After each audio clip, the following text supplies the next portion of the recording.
എന്തുകൊണ്ട് ഗവൺമെന്റ് ഓഫീസുകളിൽ ടാർഗറ്റ് കൊണ്ടുവരുന്നില്ല എന്നുള്ളത്.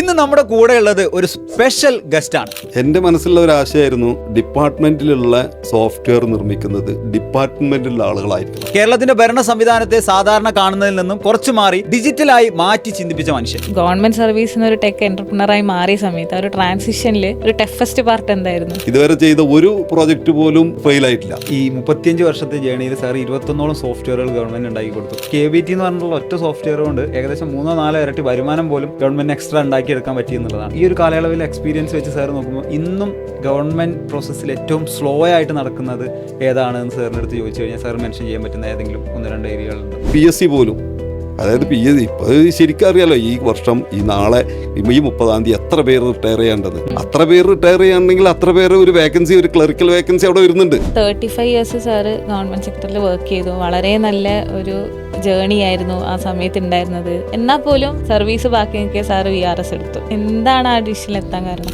12 തവണ എനിക്ക് ട്രാൻസ്ഫർ കിട്ടി ഓരോ സീറ്റിൽ നിന്ന് മറ്റേ സീറ്റിലേക്ക്. അതായത് പൊളിറ്റിക്കലായിട്ടും മറ്റുള്ള സംഗതികളായിട്ടും നമുക്ക് ചെയ്യുന്നതിന് കുറെ പരിമിതികളുണ്ട്. നിയമപരമായിട്ടുള്ള കാര്യങ്ങളെ നമുക്ക് ചെയ്യാൻ പറ്റുള്ളൂ. നമ്മുടെ കുടുംബത്തിന് വേണ്ടി ചെലവഴിക്കാതെ 35 കൊല്ലം നമ്മൾ പരമാവധി ആളുകൾക്കൊക്കെ ചെയ്തിട്ടും നമുക്ക് ഇത്തരത്തിലൊരു ദുരനുഭവം ഉണ്ടായാലും എനിക്ക് ഭയങ്കര വിഷമമുണ്ടായിരുന്നു. ആ സമയത്താണ് എൻ്റെ ഒരു പ്രിയ സുഹൃത്ത് നവീൻ ബാബു ആത്മഹത്യ ചെയ്തത്. കുറച്ച് ദിവസങ്ങൾക്ക് മുമ്പ് പോലും ഞാൻ അദ്ദേഹത്തോട് സംസാരിച്ചിരുന്നു. സാറിനെ പോലെയുള്ള അല്ലെങ്കിൽ നവീൻ ബാബു സാറിനെ പോലെയുള്ള ഒരുപാട് എഫിഷ്യൻസ് ആയിട്ടുള്ള ഓഫീസേഴ്സ് കേരള ഗവൺമെന്റ് ഉണ്ടായിട്ടുണ്ട്. അത്തരം ഓഫീസേഴ്സിന് നോളജ് യൂട്ടിലൈസ് ചെയ്തുകൊണ്ട് ഇന്ന് പ്രവർത്തിച്ചു കഴിഞ്ഞാൽ കേരളത്തിന്റെ ഫ്യൂച്ചറിന് എന്തെങ്കിലും മാറ്റം ഉണ്ടാക്കാൻ പറ്റുമെന്ന് തോന്നുന്നുണ്ട്. നിങ്ങളൊരു സർട്ടിഫിക്കറ്റിന് അപ്ലൈ ചെയ്യാൻ നിങ്ങൾക്ക് എന്താ അറിയാം? വരുമാന സർട്ടിഫിക്കറ്റിന് എന്ത് വേണമെന്നുള്ളത് നിങ്ങൾക്ക് അറിയാം. എന്താണ് നിങ്ങൾ കൊണ്ടുപോകേണ്ടതെന്ന് അറിയില്ല. എൻ്റെ വരുമാനം എങ്ങനെ കണക്കൂട്ടുണ്ടെന്നുള്ളത് ആർക്കും അറിയില്ല. ഇപ്പോൾ വില്ലേജ് ഓഫീസിൽ വരുന്നതിന് വേറെ അക്ഷയയിൽ പോയി ക്യൂ നിൽക്കണം. കാരണം എന്താണ് വരുമാനം എന്നറിയാത്തതുകൊണ്ടാണ്. ഈ VRS ഒക്കെ എടുത്തു കഴിഞ്ഞിട്ട് എപ്പോഴാണ് സാറിന് ബിസിനസ്സിലേക്ക് കടക്കണം എന്നുള്ളൊരു ആശയം തോന്നിയത്? അതിനുള്ളൊരു കോൺഫിഡൻസ് എപ്പോഴാണ് കിട്ടിയത്?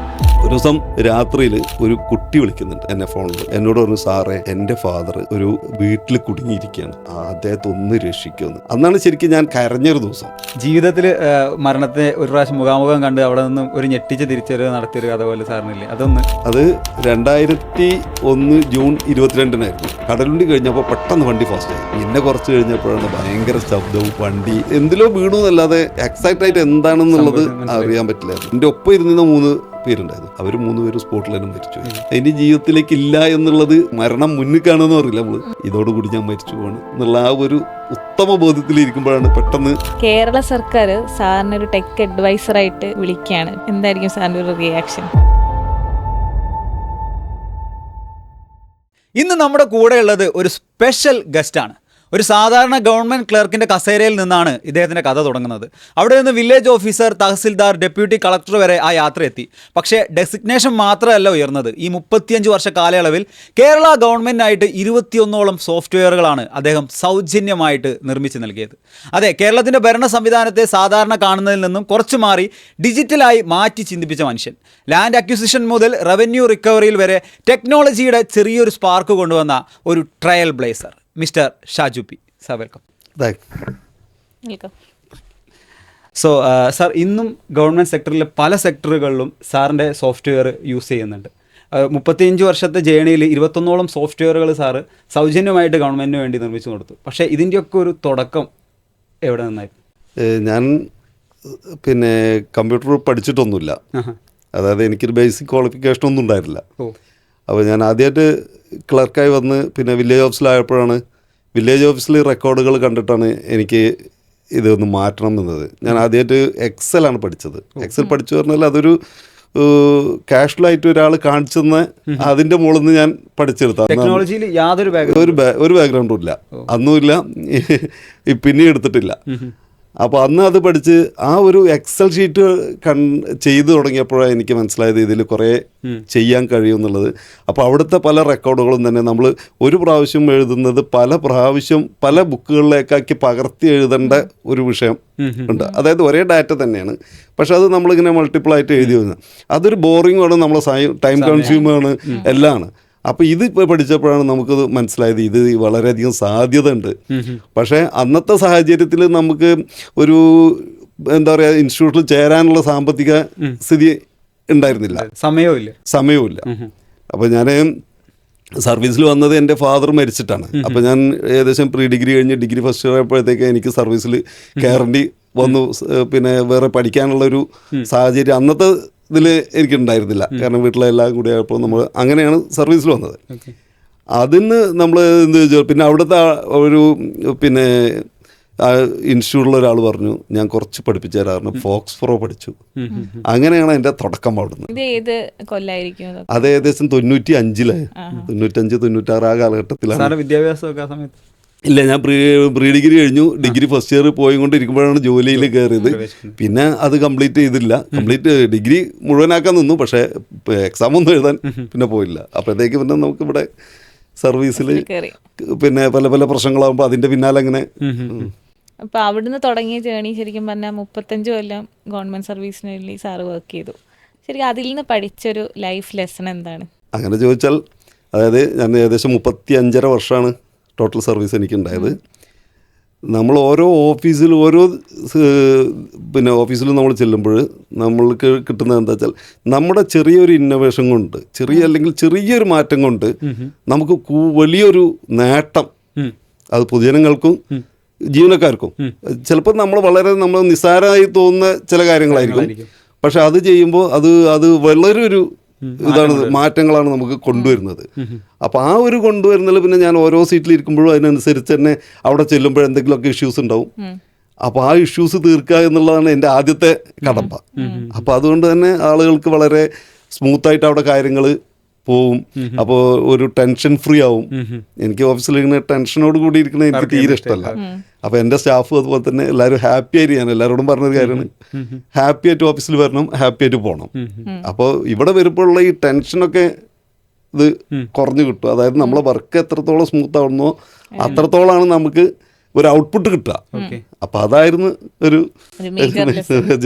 ഇപ്പം സാറ് പറയണ്ടായി നമുക്ക് കുറച്ചുകൂടി ടെൻഷൻ ഫ്രീ ആയിട്ട് നമുക്ക് വർക്ക് ചെയ്യാൻ പറ്റും എന്ന് പറയണ്ടായി. അതുപോലെ തന്നെ ഒരുപാട് സമയം നമുക്ക് ഇതിലൂടെ സേവ് ചെയ്യാൻ പറ്റുന്നുണ്ട്. പക്ഷേ ഇതിൻ്റെയൊക്കെ തുടക്കത്തിൽ ഏറ്റവും പ്രൈമറി ആയിട്ടുള്ള കാര്യം എന്ന് പറഞ്ഞാൽ നമ്മുടെ സിസ്റ്റത്തിൻ്റെ ഇന്നഫിഷ്യൻസിനെ ഇന്നോവേഷൻ കൊണ്ട് മാറ്റിമറിക്കുകയല്ല ആ സമയത്ത് ഉണ്ടായിരുന്നത്. അപ്പം അങ്ങനെ നോക്കുകയാണെങ്കിൽ ആദ്യമായിട്ട് സാർ കണ്ടെത്തിയിട്ടുള്ള ഒരു ലൂപ്പ് ഹോൾ ഏതായിരുന്നു?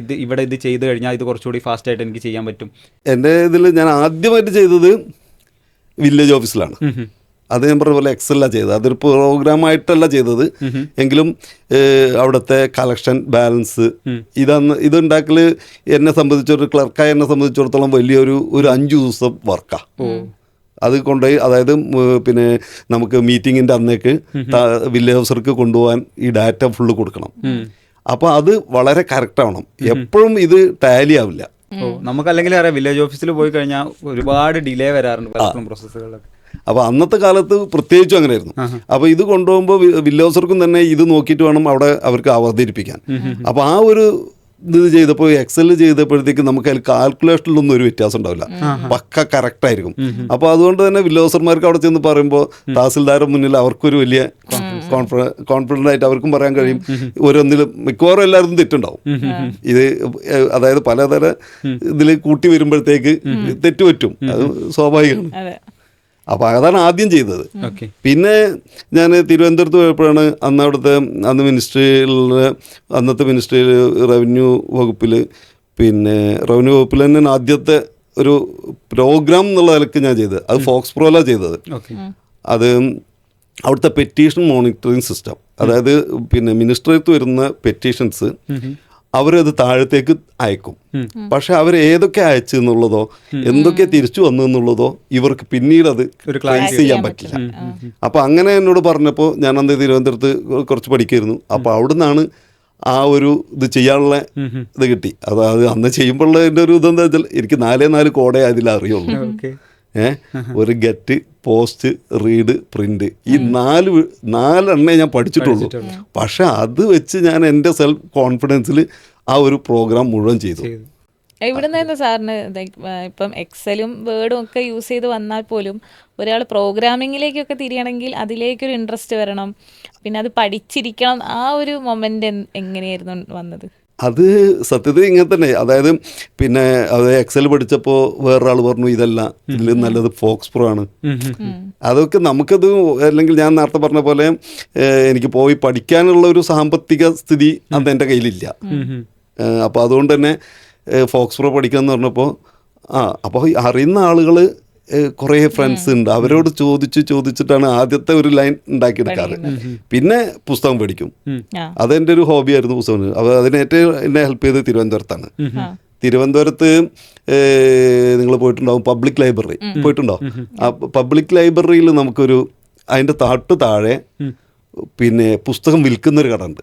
അതായത് പഴയ പുസ്തകങ്ങൾ. അത് 50 രൂപ കൊടുത്താൽ, അന്നത്തെ കാലത്ത് 50 രൂപ കൊടുത്താൽ ബുക്ക് കിട്ടും. പക്ഷേ തിരിച്ചു കൊടുത്താൽ 40 രൂപ തിരിച്ചു വരും. അതായിരുന്നു എൻ്റെ അന്ന്. എനിക്കത് ആ തിരുവനന്തപുരത്തുള്ള ഒരു 2 വർഷം എൻ്റെ ഏറ്റവും വലിയൊരു ഇത് ഈ പുസ്തകങ്ങളായിരുന്നു. അപ്പൊ ഈ പഴയ പുസ്തകങ്ങളിൽ നിന്ന് കോഡ് പഠിച്ചിട്ടാണ് ഗവൺമെന്റിന് വേണ്ടിയിട്ട് ഇത്ര. അതെ. അപ്പൊ അത് പഠിക്കും. പിന്നെ ട്രയൽ ആൻഡ് എറർ കുറേ ചെയ്യും. അപ്പോൾ അതിൽ തെറ്റുണ്ടാവും, പിന്നെ അത് ശരിയാക്കി. അപ്പോൾ എന്താ വെച്ചാൽ നമ്മൾ അന്ന് ഇന്നത്തെ പോലെ ഗൂഗിളോ ചോദിക്കാനൊന്നും ആരും ഇല്ലല്ലോ. ഒരു കോഡ് തന്നെ തെറ്റിക്കഴിഞ്ഞാൽ ഒരാളോട് ചോദിച്ചാലൊന്നും ഒരു അറിയില്ല. അപ്പോൾ അത്രയും ഇതായിരുന്നു. പക്ഷെ നമ്മളത് ആ പുസ്തകം വെക്കും. അപ്പോൾ അതിലുള്ള റിസൾട്ട് എങ്ങനെ കിട്ടും എന്ന് നോക്കും, അത് വെച്ച് പഠിക്കും. പക്ഷേ ഈ പുസ്തകം നമുക്ക് കുറേ ദിവസം കൈവശം വെക്കാൻ പറ്റില്ല. അപ്പോൾ കുറേ എഴുതിയെടുക്കും, എന്നിട്ട് തിരിച്ചു കൊണ്ടേ കൊടുക്കും. അപ്പോൾ 40 രൂപ നമുക്ക് തിരിച്ചു കിട്ടും. ക്ലർക്കിൽ നിന്ന് ഡെപ്യൂട്ടി കളക്ടർ വരെയുള്ള ഒരു ജേണി ഉണ്ടല്ലോ, അത് സാറിപ്പം ഡിപ്പാർട്ട്മെൻറ്റൽ എക്സാംസ് ഒക്കെ എഴുതിയിട്ടാണ് ഒരു ഡെപ്യൂട്ടി കളക്ടർ വരെ എത്തുന്നത്. ആ ഒരു പ്രോസസ്സ് ഒന്ന് ഇപ്പം കാണുന്ന ഓഡിയൻസിന് വേണ്ടി ഒന്ന് എക്സ്പ്ലെയിൻ ചെയ്യാൻ പറ്റുമോ, എങ്ങനെയൊക്കെ ആയിരുന്നു? ഞാൻ ആദ്യം ജോയിൻ ചെയ്തത് പൊന്നാനി താലൂക്കിലാണ്. അതിൽ ശരിക്കും എനിക്ക് കടപ്പാടുള്ളത് അവിടുത്തെ ജയപ്രകാശ് എന്ന് പറഞ്ഞ JP സാറിന് ഞാൻ എപ്പോഴും നന്ദിപൂർവ്വം വിളിക്കുന്ന ഒരാളോടാണ്. അന്നത്തെ കാലത്ത് ഈ ഇൻ്റഗ്രേഷൻ ഉള്ള കാലമായിരുന്നു. അതായത് ഇൻ്റഗ്രേഷൻ നടക്കിലാക്കുക, വില്ലേജ് ഓഫീസും താലൂക്ക് ഓഫീസും ഒന്നിച്ചിട്ടുള്ള പണ്ട് രണ്ട് സെക്ഷനായിട്ട് നിൽക്കുമായിരുന്നു, അങ്ങോട്ടും ഇങ്ങോട്ടും പോകാൻ പറ്റാതെ. അപ്പോൾ അത് ഒന്നിച്ച കാലമായിട്ട്. അപ്പോൾ ആ സമയത്ത് ആർക്കും പ്രൊമോഷനൊന്നും ഉണ്ടായിരുന്നില്ല. ഞാൻ ചെല്ലുമ്പോൾ എന്നേക്കാളും 10 വർഷം 15 വർഷം സീനിയറായിട്ട് ക്ലർക്കായിട്ട് ഇരിക്കുന്നവരുണ്ട്. 20 വർഷം വരെ clerk, senior grade, higher grade ഒക്കെ വാങ്ങിച്ചിരിക്കുന്നത് പ്രൊമോഷൻ കിട്ടാതെ. ആ ഒരു ഇതിലേക്കാണ് ഞാൻ കടന്നു നിന്നത്. അപ്പോൾ എപ്പോഴും എൻ്റെ JP സാർ എന്നെ വിളിച്ചിരുത്തിയിട്ട്, അന്ന് എനിക്ക് ഏകദേശം 19 വയസ്സുള്ളൂ കേട്ടോ. അപ്പോൾ ആ സമയത്താണ്. അപ്പോൾ എല്ലാവരും എന്താ പറയുക, ഒരു കളിക്കാൻ പോകുന്ന ആ ഒരു സമയത്തായിരുന്നു. അപ്പോൾ എന്നോട് സാറ് വിളിച്ചെടുത്ത് കാര്യമായിട്ട് പറഞ്ഞു, പഠിക്കണം, എല്ലാ എക്സാമും എഴുതണം, ഒരെണ്ണം വിട്ടുപോകരുത് എന്ന്. അദ്ദേഹം എന്നെ എൻ്റെ ഒരു അച്ഛൻ്റെ സ്ഥാനത്ത് നിന്നുകൊണ്ട് പുള്ളി വല്ലാതെ എന്നെ അതിലേക്ക് ഇങ്ങനെ പറയായിരുന്നു. അപ്പോൾ ഞാൻ ആ സമയത്ത് നമുക്ക് പഠിച്ചു വന്നതല്ലേ, അപ്പോൾ അതുകൊണ്ട് തന്നെ നമുക്ക് കൂടുതൽ ഈ എക്സാം ചിലതൊക്കെ പുസ്തകം വെച്ചിട്ട് എഴുതാനുള്ളതാണ്. അപ്പോൾ നമുക്ക് കുറച്ചും കൂടി ഉഷാറാണ്. അപ്പോൾ ആ ഒരു ഫ്ലോയിലങ്ങ് എല്ലാ എക്സാമും അന്ന് തന്നെ ഞാൻ എഴുതി. ഏകദേശം ക്ലർക്കായപ്പോഴത്തേക്ക് തന്നെ ഞാൻ പിന്നെ ക്രിമിനൽ ടെസ്റ്റ് മുഴുവൻ IPC CRPC എല്ലാം പാസ്സായി. ആ ഒരു സമയത്ത് തന്നെ പാസ്സായി. ഏകദേശം 1-2 വർഷം കൊണ്ട് തന്നെ ഒക്കെ പാസ്സായി എടുത്തു. പിന്നെ നമുക്ക് ആ ടെസ്റ്റുകൾ എഴുതിയാൽ പിന്നെ നമുക്ക് നമ്മുടെ സീനിയോറിറ്റി ആവുന്ന മുറക്ക് നമ്മൾ ക്വാളിഫൈഡ് ആണെന്ന് മാത്രമേ നോക്കുന്നു. തിരുവനന്തപുരത്ത് ആദ്യമായിട്ട് സാർ ഒരു സോഫ്റ്റ്വെയർ നിർമ്മിച്ച് നൽകിയെന്ന് പറഞ്ഞു ആദ്യമായിട്ട്. അപ്പം ആ ഒരു സോഫ്റ്റ്വെയറിന് സാർ നൽകിയ പേരെന്തായിരുന്നു? അത് പിന്നെ ഫയൽ മോണിറ്ററിംഗ് സിസ്റ്റം എന്നാണ് ഞാനതിന് കൊടുത്ത പേര്. അതായത് ഗവൺമെൻറ്റിൽ പിന്നെ മിനിസ്റ്ററുടെ ഓഫീസിൽ വരുന്ന ഫയലുകൾ, അത് ഏതൊക്കെ ഫയലുകളാണ്, അത് ആർക്കൊക്കെ കൊടുത്തു, ആരൊക്കെ തിരിച്ചു വന്നു, അതിലുള്ള അതായത് ഒരു ഫയൽ ഫ്ലോ എന്ന് പറയാൻ പറ്റില്ല അതിനെ. അതായത് താഴത്തേക്ക് പോയാൽ പിന്നെ അതിൽ വേറെ എവിടെയും അന്ന് നെറ്റ്വർക്കിങ്ങോ അങ്ങനത്തെ സംഗതികളൊന്നും ഇല്ലാത്തൊരു കാലമാണ്. കുറച്ചുകൂടി സുതാര്യത. അതെ, അവർക്ക് പെട്ടെന്ന് പറയാൻ പറ്റും. ഒരു ആരെങ്കിലും ഒന്ന് ഫോൺ ചെയ്ത് ചോദിച്ചാൽ ഈ ഫയൽ എവിടെയൊക്കെ പോയി എന്ന് പറഞ്ഞാൽ ഇന്ന ഡിപ്പാർട്ട്മെന്റിലേക്ക് പോയിട്ടുണ്ട്, ഇല്ലെങ്കിൽ മറുപടി കിട്ടിയിട്ടുണ്ട് എന്നുള്ള ആ വിവരങ്ങൾ കക്ഷിക്ക് അറിയിക്കാം. ഓക്കെ. ഇതുപോലെ തന്നെ വിപ്ലവകരമായി ചെയ്തൊരു സാധനമാണ് KBT എന്ന് പറയുന്ന സോഫ്റ്റ്വെയർ, കേരള ബിൽഡിംഗ് ടാക്സ്. അത് 30ഓളം താലൂക്കുകളിൽ ഉപയോഗിച്ചിരുന്ന ഒരു സോഫ്റ്റ്വെയർ ആണ്. അത് ശരിക്കും മേജറായിട്ട് എന്തൊക്കെ മാറ്റങ്ങളാണ് കൊണ്ടുവന്നത്? അത് ശരിക്ക് 2006 ഞാനത് ചെയ്യുന്നത്. അങ്ങനെ ഒരു സോഫ്റ്റ്വെയർ ഉണ്ടാക്കാൻ ഞാൻ വില്ലേജ് ഓഫീസിൽ ഇരിക്കുമ്പോൾ വില്ലേജ് ഓഫീസിൽ ഒരു ചെറുതായ മാറ്റങ്ങൾ വരുത്തണം എന്ന് വിചാരിച്ചിട്ടാണ്. അതായത് അവിടെ ബാലൻസ് ഉണ്ടാവും, കണ്ടമാനം ബാലൻസ് ഉണ്ടാവും. അപ്പോൾ ഈ ബാലൻസ് ലിസ്റ്റ് എടുക്കുക എന്നുള്ളത് ഒരു വല്ലാത്തൊരു ബുദ്ധിമുട്ടുള്ള പണിയാണ്. അപ്പം നമ്മൾ സ്റ്റാഫിനോട് പറയുമ്പോഴും അവർ ശരി തരാമെന്ന് പറയാല്ലാതെ അവർക്കും തന്നെ അത് എഴുതി ഉണ്ടാക്കാൻ മറ്റുള്ള വർക്കിൻ്റെ ഇടയിൽ. അപ്പോൾ അതിന് വേണ്ടി മാത്രമാണ് ഇത് ഉണ്ടാക്കാൻ തുടങ്ങിയത്. അപ്പോഴാണ് എൻ്റെ ഒരു സുഹൃത്ത് സജീവ് ഉണ്ട്, പുള്ളി പൊന്നാനിയിലാണ്. പുള്ളി എന്നോട് പറഞ്ഞ്, സാറേ നമുക്ക് ഇങ്ങനെ ഒന്ന് ഉണ്ടാക്കിയെടുത്തോളൂ, സാർ അതൊക്കെ ചെയ്യുന്നതല്ലേ, അപ്പോൾ ഇതൊന്ന് ചെയ്തുകൂടെ സാറിനെന്ന് ചോദിച്ചു. അപ്പോഴാണ് ഞാൻ ആ തരത്തിലേക്ക് അതിനെ ചിന്തിച്ചത്. അപ്പോൾ അങ്ങനെ ഡെവലപ്പ് ചെയ്തെടുത്താണ്. അങ്ങനെ അന്ന് ഒരു താലൂക്കിൽ ഇൻസ്റ്റാൾ ചെയ്ത് കൊടുത്തു. അപ്പോൾ അവർ അതിൻ്റെ സ്മൂത്ത്നെസ് കണ്ടപ്പോൾ, അതായത് നമ്മളെന്താ വെച്ചാൽ എപ്പോഴും നമ്മൾ ഏറ്റവും ബേസിക് ആയിട്ടുള്ള നീഡ് എന്താണെന്ന് നമ്മൾ അറിഞ്ഞ് അവിടെ നിന്നാണ് സോഫ്റ്റ്വെയർ ഡെവലപ്പ് ചെയ്യുന്നത്. അല്ലാതെ മുകളിൽ നിന്ന് ഉണ്ടാക്കി അങ്ങ് കൊടുക്കില്ല. അതായത് ഏറ്റവും താഴെക്കിടയിലുള്ള ഒരാളെ ആവശ്യം എന്താണ്, കാരണം അവിടെയാണ് ഇത് പെൻഡിങ് ഉണ്ടാവും എപ്പോഴും. അപ്പോൾ അതിനനുസരിച്ച് നമ്മളത് ഡെവലപ്പ് ചെയ്തു. അപ്പോൾ അത് അവർക്ക് ഭയങ്കര ഇഷ്ടമായി, കാരണം അവരുടെ ഫയലുകളൊക്കെ പെട്ടെന്ന് തീർന്നു തുടങ്ങി. അപ്പം ഇത് കണ്ടപ്പോൾ മറ്റു താലൂക്കുകാർ അവിടെ തീരുന്നുണ്ട്, എന്തുകൊണ്ട് നമ്മളത് തീരുന്നില്ല എന്നല്ല പിന്നെ നോക്കാം. അപ്പോൾ അവർ ഇങ്ങനെ ഒരു സാധനം ഉപയോഗിക്കുന്നുണ്ടായിരുന്നപ്പോൾ അങ്ങനെ അന്ന് ഒരുപാട് താലൂക്കുകാർ അന്ന് ഉപയോഗിച്ചു. ഈ ഡിജിറ്റലൈസേഷൻ ഇതിൽ കൊണ്ടുവന്ന സമയത്ത് അതിൻ്റെ റവന്യൂ കളക്ട് ചെയ്യുന്നതിൽ വലിയ മാറ്റം ഉണ്ടായിരുന്നു ആ സമയത്ത്. അത് ഇപ്പോൾ ഞാൻ ഡെപ്യൂട്ടി തഹസിൽദാറായിട്ട് ഞാൻ തന്നെ വീണ്ടും ഉപയോഗിക്കാൻ തുടങ്ങി. അപ്പോഴാണ് ഞാൻ കുറച്ചും കൂടി ഡെവലപ്പ് ചെയ്തത്. ആദ്യത്തേനെ അപേക്ഷിച്ച് കുറച്ചും കൂടി മേളം തന്ന് അങ്ങനെ ഓരോ സ്റ്റേജായിട്ടാണ് ഡെവലപ്പ് ചെയ്തത്. അത് ഡെവലപ്പ് ചെയ്തപ്പോൾ അന്ന് അവിടെ ഏകദേശം 90 ലക്ഷമൊക്കെ ആയിരുന്നു അന്നത്തെ മാക്സിമം പിരിവുണ്ടായിരുന്നു. അത് ഒരൊറ്റയടിക്ക് ആ ഒരു വർഷം 3 കോടിയായി. 3 കോടിയായിട്ട് സോഫ്റ്റ്വെയർ ഇംപ്ലിമെന്റ് ചെയ്തോട്ടെ. അത് നമ്മൾ വേറെ ഒരു സംഗതിയും അതിൽ ചെയ്തിട്ടില്ല. അതായത് ഗവൺമെന്റ് കിട്ടാനുള്ള വരുമാനം 3-4 ഇരട്ടിയായി. അപ്പോൾ അത് കണ്ടപ്പോൾ പിന്നെ പല താലൂക്കരും വന്ന് ചോദിക്കാൻ തുടങ്ങി. അപ്പോൾ പിന്നെ ഞാൻ എന്ത് ചെയ്തു വെച്ചാൽ അതിൻ്റെ അത് VB-യിലുള്ളത് മാറ്റി പിന്നെ PHP-യിലേക്ക് മാറ്റി. കാരണം സെർവർ ബേസ്ഡ് ആക്കി. കാരണം ഈ 30 താലൂക്ക് എനിക്ക് ഒരേപോലെ എനിക്ക് എൻ്റെ വർക്ക് ഉണ്ട്, അതിൻ്റെ പുറത്താണ് അത് സെർവർ ബേസ്ഡ് ആക്കിയിട്ട് മാറ്റിയിട്ട് എല്ലാവർക്കും കൊടുത്തു. അപ്പോൾ അവർക്കും തന്നെ ചെയ്യാനും സുഖമാണ്, കാരണം വളരെ സിമ്പിളാണ്. അപ്പോൾ അങ്ങനെ 30ഓളം താലൂക്കിൽ നടന്ന് ക്ലാസ് എടുക്കണം, വർക്ക് ക്ലാസ്. അതൊക്കെ എൻ്റെ ജോലിയുടെ പുറമേ ആയിരുന്നു ഞാൻ ഇതൊക്കെ ചെയ്തിരിക്കുന്നത്, കാരണം എനിക്ക് അത്ര തിരക്കുണ്ട്. ഇതിന്റെ കൂടെ തന്നെ ഈ ലേണിംഗ് ഇങ്ങനെ കണ്ടിന്യൂ ചെയ്ത് പോവാണ്. VB കഴിഞ്ഞു, PHP-യിലെത്തി, അത് പഠിക്കുന്നുണ്ട്. അപ്പോൾ ശരിക്കും നമ്മൾ സിനിമയെ കാണുമ്പോൾ ഒരു ഡെപ്യൂട്ടി കളക്ടറിൻ്റെ ലൈഫ് അങ്ങനെ ഭയങ്കര റഷ് ആവുന്നു, അങ്ങോട്ടും ഇങ്ങോട്ടും പോകുന്നു. ശരിക്കും സാറിൻ്റെ ഒരു ഡേ ടു ഡേ ലൈഫ് എങ്ങനെയാണ് പോയിക്കൊണ്ടിരുന്നത്? എൻ്റെ ഡേ ടു ഡേ ലൈഫ് എന്ന് പറഞ്ഞാൽ, അതായത് എൻ്റെ വീട്ടുകാരെന്നോട് പറയും, അതായത് ഫുൾ ടൈം പിന്നെ ഓഫീസ് എന്നുള്ള ഒരൊറ്റ കാഴ്ചപ്പാടുള്ളൂ എന്നാണ്. അത് ഏകദേശം ശരിയാണ്. കാരണം നമ്മൾ വന്നതും അങ്ങനെ തന്നെയാണ്. പിന്നെ നമുക്ക് ഈ വർക്ക് തീരാതാവുമ്പോൾ നമുക്ക് ഭയങ്കര വിഷമമാണ്.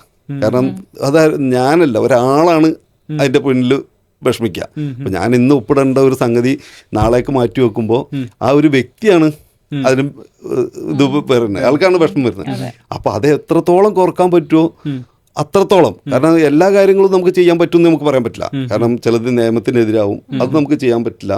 പക്ഷെ എങ്കിലും അയാൾക്കൊരു മറുപടി കൊടുക്കണം. അയാൾക്കിത് എങ്ങനെ ഇല്ലെങ്കിൽ എങ്ങനെ നിങ്ങൾക്ക് ഇത് ചെയ്ത് കിട്ടും, ചിലപ്പോൾ ഈ വഴിയാവില്ല ചെയ്തത്. അപ്പം അതിന് അങ്ങനത്തെ ഒരു മാർഗം നമുക്ക് പറഞ്ഞു കൊടുക്കാൻ പറ്റും. അങ്ങനെയായിരുന്നു എൻ്റെ ഒരു ലൈഫ് സ്റ്റൈല്, അതായത് ഫുൾ ടൈം. പിന്നെ ഓഫീസിൽ വന്നു കഴിഞ്ഞാലും, ഓഫീസ് കഴിഞ്ഞ് വീട്ടിൽ പോയി കഴിഞ്ഞാലും, പിന്നെ രാത്രി 2 മണി വരെ 3 മണി വരെ ചിലപ്പം മിക്കവാറും കോഡിങ് ആയിരിക്കും. അങ്ങനെ ഇരിക്കും. അതിപ്പോഴും അങ്ങനെ തന്നെ തുടർന്നുകൊണ്ടിരിക്കുകയാണ്. സാർ ഇപ്പം ഒരു ദിവസത്തെ വർക്ക് അവിടെ തീർന്നില്ലെങ്കിൽ അതിൻ്റെ ഒരു വിഷമം അനുഭവിക്കേണ്ട ഒരു സാധാരണക്കാരനാണെന്നാണല്ലോ പറഞ്ഞത്. ശരിക്കും നമ്മളെപ്പോഴും തമ്മിൽ ഡിസ്കസ് ചെയ്യുന്നൊരു കാര്യമാണ് എന്തുകൊണ്ട് ഗവൺമെൻറ് ഓഫീസുകളിൽ ടാർഗറ്റ് കൊണ്ടുവരുന്നില്ല എന്നുള്ളത്. അങ്ങനെ സാറിന് എപ്പോഴെങ്കിലും ഫീൽ ചെയ്തിട്ടുണ്ടോ? ഇപ്പം നമുക്കൊക്കെ ഒരു ടാർഗറ്റ് ബേസ്ഡ് ആയിരിക്കും, അല്ലെങ്കിൽ ഒരു ഡെയിലി ടാസ്ക് ഉണ്ടാവും, ഇന്ന കാര്യങ്ങൾ കംപ്ലീറ്റ് ചെയ്യണം. ഒരു ടാർഗറ്റ് അച്ചീവ് ചെയ്യുമ്പോഴാണ് അതിൻ്റേതായുള്ള ബോണസുകളും ഇൻസെൻറ്റീവ് കാര്യങ്ങളും. അപ്പം അങ്ങനെ ഒരു സിസ്റ്റമൊക്കെ കൊണ്ടുവന്നാൽ കുറച്ചും കൂടി എഫിഷ്യൻ്റ് ആളുകൾ പണിയെടുക്കും തോന്നിയിട്ടുണ്ടോ? അത് നിങ്ങളൊരു തെറ്റായ ചിന്താഗതിയാണ്. കാരണം നിങ്ങളെക്കാൾ അധികം പ്രഷർ ഞങ്ങൾക്കുണ്ട്. അതായത് ടാർഗറ്റ് ഉണ്ട്, ആ ടാർഗറ്റ് അച്ചീവ് ചെയ്യാൻ വേണ്ടി നമ്മളെ പരമാവധി നോക്കുന്നുണ്ട്. അത് എല്ലാവരും ആ ടാർഗറ്റിൽ തന്നെ പോകുന്നത്. ഇത്ര ശതമാനം പിരിവായി ഓരോ ദിവസവും അതുണ്ട്. ആ റിവ്യൂ മൊത്തം എന്താ പറയാ, അത് മൊത്തം റിവ്യൂ, അതായത് ഒരു സബ്ജക്റ്റ് അല്ല, മനസ്സിലായില്ലേ? അപ്പൊ നിങ്ങൾക്ക് ഒരു സബ്ജക്റ്റ് ആയിരിക്കും ചിലപ്പോൾ ടാർഗറ്റ്, ഞങ്ങൾക്ക് ഒരു സബ്ജക്റ്റ് അല്ല ടാർഗറ്റ്. നിരവധി വ്യത്യസ്തങ്ങളായ പട്ടയം കൊടുക്കണം, അതുപോലെ കളക്ഷൻ നോക്കേണ്ടി വരും, അതുപോലെ പിന്നെ ബിൽഡിംഗ് ടാക്സിന്റെ എത്ര ഫോം കിട്ടിയുള്ള, അങ്ങനെ നിരവധി കാര്യങ്ങൾ ഒരു ആള് നോക്കേണ്ടി വരും. അപ്പൊ അതിൻ്റെതായ ഭയങ്കര പ്രഷറിലായിരിക്കുന്നത്. പക്ഷെ അതിനനുസരിച്ചിട്ട് ഉണ്ടോന്ന് വെച്ചാൽ ഇല്ല. ഇപ്പൊ ഒരാൾ നല്ലവണ്ണം ചെയ്തു, അതിന് വേറെ ഇതൊന്നുമില്ല, അതായത് വേറെ റിന്യൂമറേഷനോ വേറെ കാര്യങ്ങളൊന്നും അയാൾക്ക് കിട്ടുന്നില്ല, അയാൾക്കൊരു സാറ്റിസ്ഫാക്ഷൻ ഉണ്ടാവുന്നില്ല, അത്രമാത്രം. അപ്പൊ അതുകൊണ്ട് തന്നെ അതിലൊരു ഡ്രോബാക്ക് ഉണ്ട്. കാരണം ഞാൻ നല്ലപോലെ ചെയ്തു, നിങ്ങൾ ചെയ്തില്ല, നമ്മൾ രണ്ടും ഈക്വലായിട്ട് നമുക്ക് 2 സാലറി കിട്ടുന്നു എന്നുള്ളൊരു അതൊരു ദൂഷ്യവശം അതിലുണ്ട്. പക്ഷെ അതൊരു സിസ്റ്റം ആവുമ്പോൾ അങ്ങനെയൊക്കെ പറ്റൂ. അതല്ലാതെ എല്ലാതും ഒരേപോലെ ആവാൻ ഒരു സിസ്റ്റത്തിലൂടെ അങ്ങനെ ഒരു വലിയൊരു സിസ്റ്റം ആകുമ്പോൾ അങ്ങനെ നടക്കില്ല. അപ്പോൾ സാറ് പറഞ്ഞതെന്ന് മനസ്സിലായിരുന്നു, സാറിൻ്റെ ഒരു സെക്കൻഡ് ഹോമാണ് ശരിക്കും സാറിൻ്റെ ജോബ് പ്ലേസ് എന്നുള്ളതാണ്. അപ്പോൾ സാറിനെ സംബന്ധിച്ചിടത്തോളം ഇപ്പോൾ നമുക്കറിയാം, കഴിഞ്ഞ ഒരു 4-5 വർഷങ്ങളായിട്ട് അല്ലെങ്കിൽ അതിൽ കൂടുതലായിട്ട് കേരളത്തിൽ എല്ലാ വർഷവും എന്തെങ്കിലും ഒരു തരത്തിലുള്ള ഒരു നാച്ചുറൽ കലാമിറ്റി ഉണ്ടാകുന്നുണ്ട്. അപ്പം ഈ ഒരു സമയത്തൊക്കെ സാറിന് അതിലേക്ക് എന്തെങ്കിലും ഒരു ക്രൂഷ്യൽ റോൾ വഹിക്കാൻ പറ്റിയിട്ടുണ്ടോ? ഏതെങ്കിലും ഒരു സോഫ്റ്റ്വെയർ എന്നുള്ള രീതിയിലോ അല്ലാതെയോ ഒരു ഡെപ്യൂട്ടി കളക്ടറൊക്കെ ആയിട്ട് വർക്ക് ചെയ്ത സമയത്ത്? അല്ല, ഞാൻ തഹസിൽദാരാകുമ്പോഴാണ് 2018 ഫ്ലഡ് വരുന്നത്. തിരുരങ്ങാടി തഹസിൽദാരായിരുന്നു. ആ സമയത്ത് ആദ്യമായിട്ടാണ് നമ്മൾ അങ്ങനെ ഒരു സാധനം ഫേസ് ചെയ്യുന്നത്. അതെ, നമ്മൾ പിന്നെ അത്രയും വലിയൊരു ക്രൈസിസ് അന്നേ വരെ നമ്മൾ ഫേസ് ചെയ്തിട്ടില്ല. അതായത് ഒരു സെക്ഷനിൽ നിന്നിട്ട് ഇപ്പോൾ നമ്മൾ എലക്ഷൻ അതുപോലത്തുള്ള സംഗതി പിന്നെ ഫേസ് ചെയ്തിട്ടുണ്ടെങ്കിലും അതിനൊക്കെ ഒരു വളരെ എന്താണ് ഇലക്ഷനൊക്കെ ഫേസ് ചെയ്യുമ്പോൾ തന്നെ ഭയങ്കര പേടിയും ഭയങ്കര പ്രശ്നങ്ങളുമാണ്. പക്ഷെ എങ്കിലും അതിനൊക്കെ ഒരു നിശ്ചിത റൂളും കാര്യങ്ങളും ഉണ്ട്, നമുക്ക് പോകേണ്ട ഒരു വഴിയുണ്ട്. ഇത് യാതൊരു വഴിയില്ലാതെ പിന്നെ എന്താ പറയുക, ഒരു കുടത്തിൽ നിന്ന് തുറന്നുവിട്ട ഭൂതം എന്ന് പറഞ്ഞ പോലെ വന്നിരിക്കുക നമ്മുടെ നേരെ. എന്താണ് ചെയ്യേണ്ടതെന്നോ എങ്ങനെ ചെയ്യണമെന്നോ അറിയില്ല. അതിനനുസരിച്ച് നമുക്ക് മേലിൽ നിന്നുള്ള പ്രഷറും ഉണ്ട്. കാരണം എത്ര ആളുകൾക്ക് എഫക്റ്റ് ചെയ്തു, എത്ര ആളുകൾക്ക് പൈസ കൊടുക്കാനുണ്ട്, ഇതൊക്കെ നമ്മൾ അപ്പോൾ റിപ്പോർട്ട് ചെയ്യണം. അപ്പോൾ ആ സമയത്ത് നമുക്ക് ഒരിക്കലും ഇത് എത്ര ആളുണ്ടെന്ന് കണ്ടുപിടിക്കാനും കൂടി പറ്റാത്തൊരവസ്ഥയായിരുന്നു. കാരണം തിരുവങ്ങാടി ഫുള്ളായിട്ട് വെള്ളം ഏകദേശം 15,000 ആളുകൾ എഫക്റ്റഡ് ചെയ്ത് നിൽക്കുന്ന സമയമാണ്. അപ്പോൾ അതിലുണ്ടായ ഒരു വിഷയം എന്താ വെച്ചാൽ, ഒരു ദിവസം രാത്രിയിൽ ഒരു കുട്ടി വിളിക്കുന്നുണ്ട് എന്നെ ഫോണിൽ. എന്നോട് പറഞ്ഞു, സാറേ എൻ്റെ ഫാദർ ഒരു പിന്നെ വീട്ടിൽ കുടുങ്ങിയിരിക്കുകയാണ്, അദ്ദേഹത്തെ ഒന്ന് രക്ഷിക്കുമെന്ന്. അന്നാണ് ശരിക്കും ഞാൻ കരഞ്ഞൊരു ദിവസം.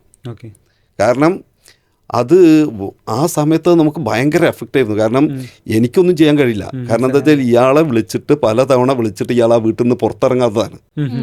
അതായത് അയാൾക്ക് ഒരു കാലിന് സുഖമില്ലാത്ത ഒരാളാണ്. അപ്പോൾ ഈ സംഗതി വിളിച്ച് പറഞ്ഞപ്പോൾ നമുക്ക് ഒരിക്കലും എന്താ പറയുക, ആ കുട്ടിയോട് നമുക്ക് ഒന്നും പറയാൻ പറ്റാത്തൊരവസ്ഥ.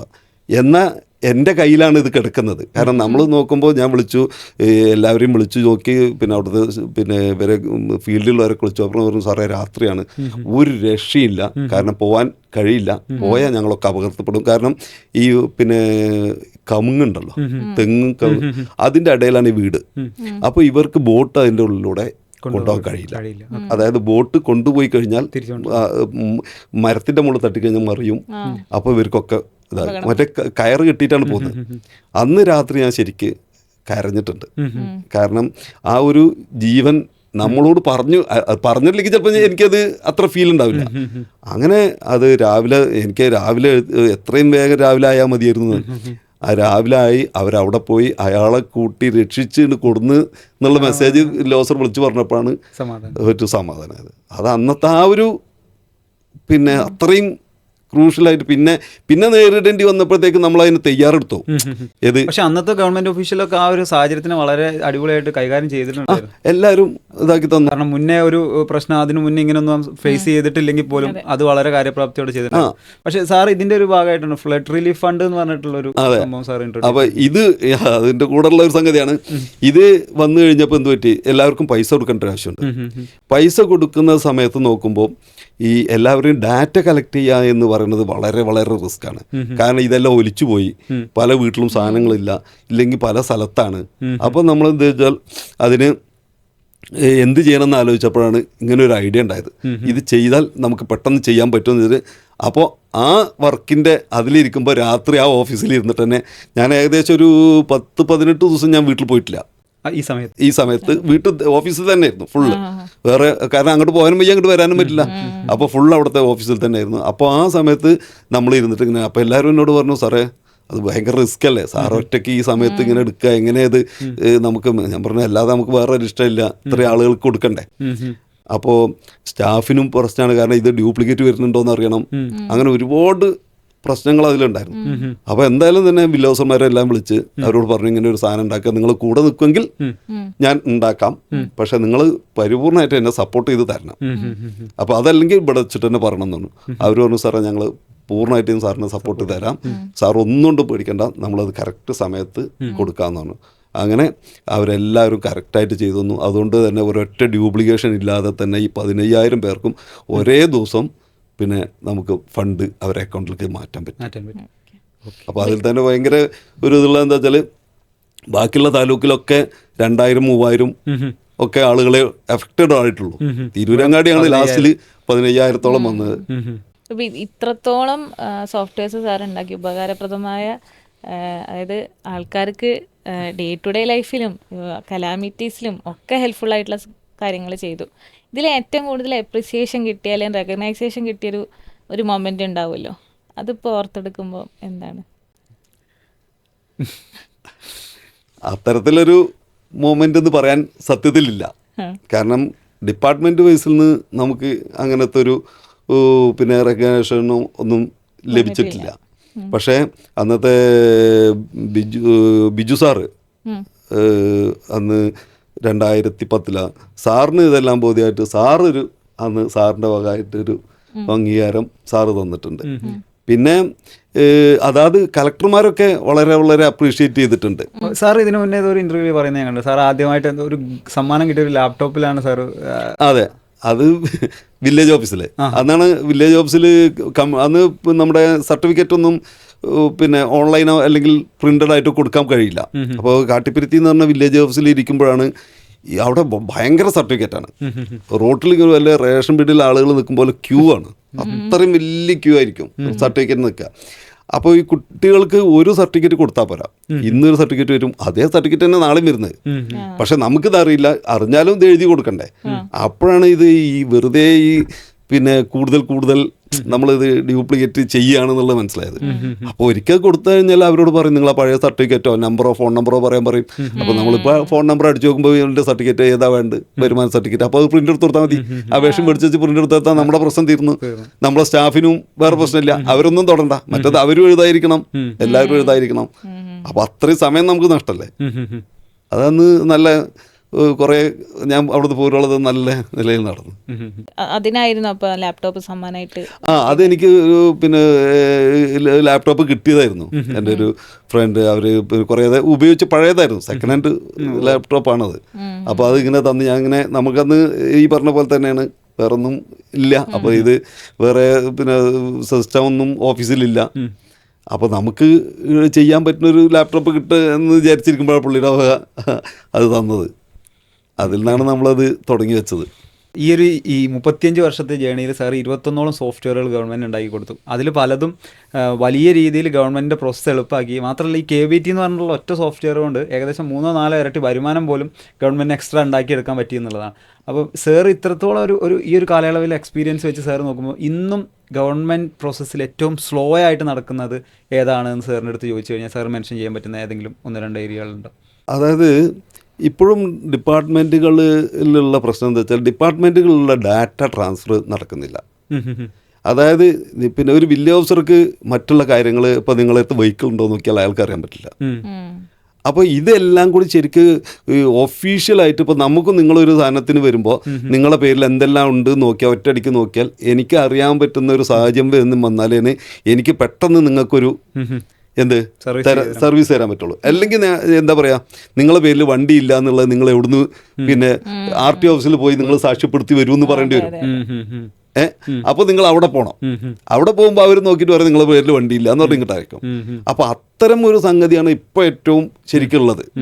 അതായത് ഡിപ്പാർട്ട്മെൻറ്റുകൾ തമ്മിൽ, അത് പേഴ്സണൽ വ്യക്തികൾക്കല്ല, ഡിപ്പാർട്ട്മെൻറ്റുകൾ തമ്മിൽ ഇത്തരത്തിലുള്ള പിന്നെ ഡാറ്റ ട്രാൻസ്ഫർ കിട്ടണം.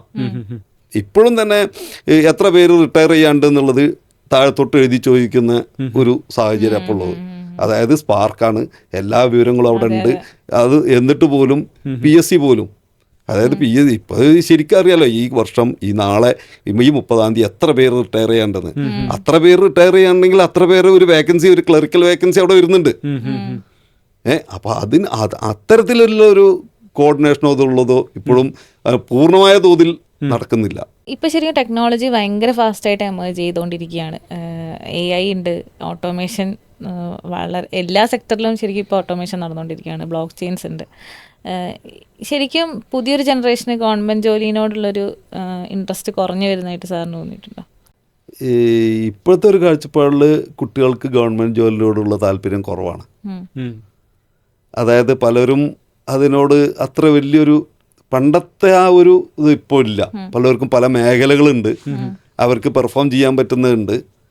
അപ്പോൾ ഈ പിന്നെ കുറേ ആളുകൾ ഈ ഡിപ്പാർട്ട്മെൻറ്റിൽ വരുന്നവരുണ്ട്, അങ്ങനെ പല ആളുകൾ പലതരം. പക്ഷേ എങ്കിലും പൊതുവെ കുട്ടികളോട് ചോദിക്കുമ്പോൾ അവർക്കൊന്നും ഡിപ്പാർട്ട്മെൻറ്റ് വരാൻ താല്പര്യമില്ല എന്നുള്ളതാണ്. അതൊന്നും ഇപ്പോഴത്തെ പെൻഷനൊന്നും ഇപ്പം ഇനിയില്ല, ഇപ്പോൾ ഒന്നും പെൻഷനില്ല. അപ്പം അങ്ങനത്തെ കുറേ എന്താണ് പിന്നെ ആകർഷകമാക്കിയിരുന്ന ആ കാര്യങ്ങളൊന്നും ഇല്ല. അപ്പം അതുകൊണ്ട് തന്നെ അപ്പോൾ പെൻഷൻ അപ്പോൾ അതുകൊണ്ട് തന്നെ, കാരണം ഇതിലെ കൂടുതൽ സാലറി ചിലപ്പം അവർക്ക് വേറെ പുറത്തു പോയാൽ കിട്ടും. അപ്പോൾ അവർക്ക് സേവ് ചെയ്യാം, ഗവൺമെൻറ്റിൽ നിൽക്കേണ്ട ആവശ്യമില്ല എന്നുള്ളത് തോന്നുന്നു. ഈ ഗവൺമെൻറ് ജോബിൽ ചേച്ചി ചോദിച്ചതിൻ്റെ ഫോളോ അപ്പ് ആയിട്ട് ചോദിക്കുക, എന്തൊക്കെ തരത്തിലുള്ള എവല്യൂഷൻസാണ് സാർ ഇനി വരാനുള്ളത്? അതായത് പല ജോലികളും ടെക്നോളജി കടന്നു വരുന്നതോടെ ചിലപ്പോൾ അതൊക്കെ ഇനി ഡീറ്റെയിലൈസ് ചെയ്യുമ്പോൾ അതിലൊക്കെ മാറ്റങ്ങൾ വരാനുള്ള സാധ്യതയില്ലേ? ഉണ്ട്. കാരണം എന്താ വെച്ചാൽ എപ്പോഴും മാറ്റങ്ങൾ വന്നുകൊണ്ടേയിരിക്കണം. അങ്ങനെയാണ് പിന്നെ നമ്മുടെ കാലം പോകുന്നത്. മാറ്റങ്ങളില്ലാത്തൊരു കാലമില്ല, എപ്പോഴും മാറ്റങ്ങൾ വന്നുകൊണ്ടിരിക്കണം. ഇനിയും ഒരുപാട് മാറാനുണ്ട്. കാരണം നമുക്ക് ഓരോരുത്തർക്കും ഒരു പിന്നെ കാര്യങ്ങളെന്ന് പറഞ്ഞാൽ ഇപ്പോഴും നമ്മൾ ആ പഴയ പിന്നെ യുഗത്തിൽ നിന്ന് മുന്നോട്ട് അധികം പോകുന്നില്ല. ഇപ്പോൾ ചെയ്യുന്നത് മുഴുവൻ പലപ്പോഴും ചെയ്യുന്നത് എന്താണ്, ഒരു വർക്ക് റീ എഞ്ചിനീയറിങ് ചെയ്യാതെ ആ ഒരു പ്രോസസ്സിനെ കമ്പ്യൂട്ടറൈസ് ചെയ്യാൻ ചെയ്യുന്നത്. അത് ശരിക്കും ശരിയല്ലാത്തൊരു കാര്യം എന്നാണ് എൻ്റെ ഒരു വ്യക്തിപരമായ അഭിപ്രായം. ഒരു പിന്നെ ഇപ്പോഴുള്ള ഒരു കൊടുക്കുന്ന ഒരു സാധനം മാനുവലായിട്ട് ചെയ്യുന്നത് അത് ചെറുതായിട്ട് മാറ്റി കമ്പ്യൂട്ടറൈസ് ചെയ്ത് ചെയ്യാം. അങ്ങനെയല്ല ശരിക്കും വേണ്ടത്. ശരിക്കും ഈ കൊടുക്കുന്ന സംഗതിയെ മുഴുവനായിട്ട് മാറണം. അതിനിപ്പോൾ ഒരു ഉദാഹരണം പറഞ്ഞാൽ, നിങ്ങളൊരു സർട്ടിഫിക്കറ്റിന് അപ്ലൈ ചെയ്യാണ്, ഒരു വില്ലേജ് ഹൗസിൽ വരുമാന സർട്ടിഫിക്കറ്റ്. നിങ്ങൾക്ക് എന്താ അറിയാം വരുമാന സർട്ടിഫിക്കറ്റിന് എന്ത് വേണം എന്നുള്ളത് നിങ്ങൾക്ക് അറിയോ? എന്താണ് നിങ്ങൾ കൊണ്ടുപോകേണ്ടതെന്ന് അറിയില്ല. ഇപ്പോഴും എന്താ ചെയ്തത്, ഇപ്പോൾ വില്ലേജ് ഓഫീസിൽ വരുന്നതിന് വേറെ അക്ഷയയിൽ പോയി ക്യൂ നിൽക്കണം. അതിലുപരി അതിൽ ഒരു മാറ്റമൊന്നും വരുന്നില്ല. നേരെ മറിച്ചിട്ട് എനിക്ക് തന്നെ ഒരു വരുമാന സർട്ടിഫിക്കറ്റ് വേണമെന്നുണ്ടെങ്കിൽ സിസ്റ്റം എന്നോട് ചോദിക്കണം, നിങ്ങൾക്ക് എന്തിനാണ് ഈ സർട്ടിഫിക്കറ്റ്? അപ്പോൾ ഇന്ന ആവശ്യത്തിനാണ്. നിങ്ങൾക്ക് വരുമാന സർട്ടിഫിക്കറ്റ് വേണം. നിങ്ങളുടെ അച്ഛൻ്റെ വരുമാനം എത്ര? അത് ഒരു ക്വസ്റ്റ്യനായിട്ട് എന്നോട് ചോദിക്കുമ്പോൾ ഏത് കുട്ടിക്കും അല്ലെങ്കിൽ ഏത് കമ്പ്യൂട്ടർ അറിയാത്തവർക്കും ഒരു ഫോൺ വെച്ചിട്ട് അവർക്ക് ചെയ്യാൻ പറ്റും.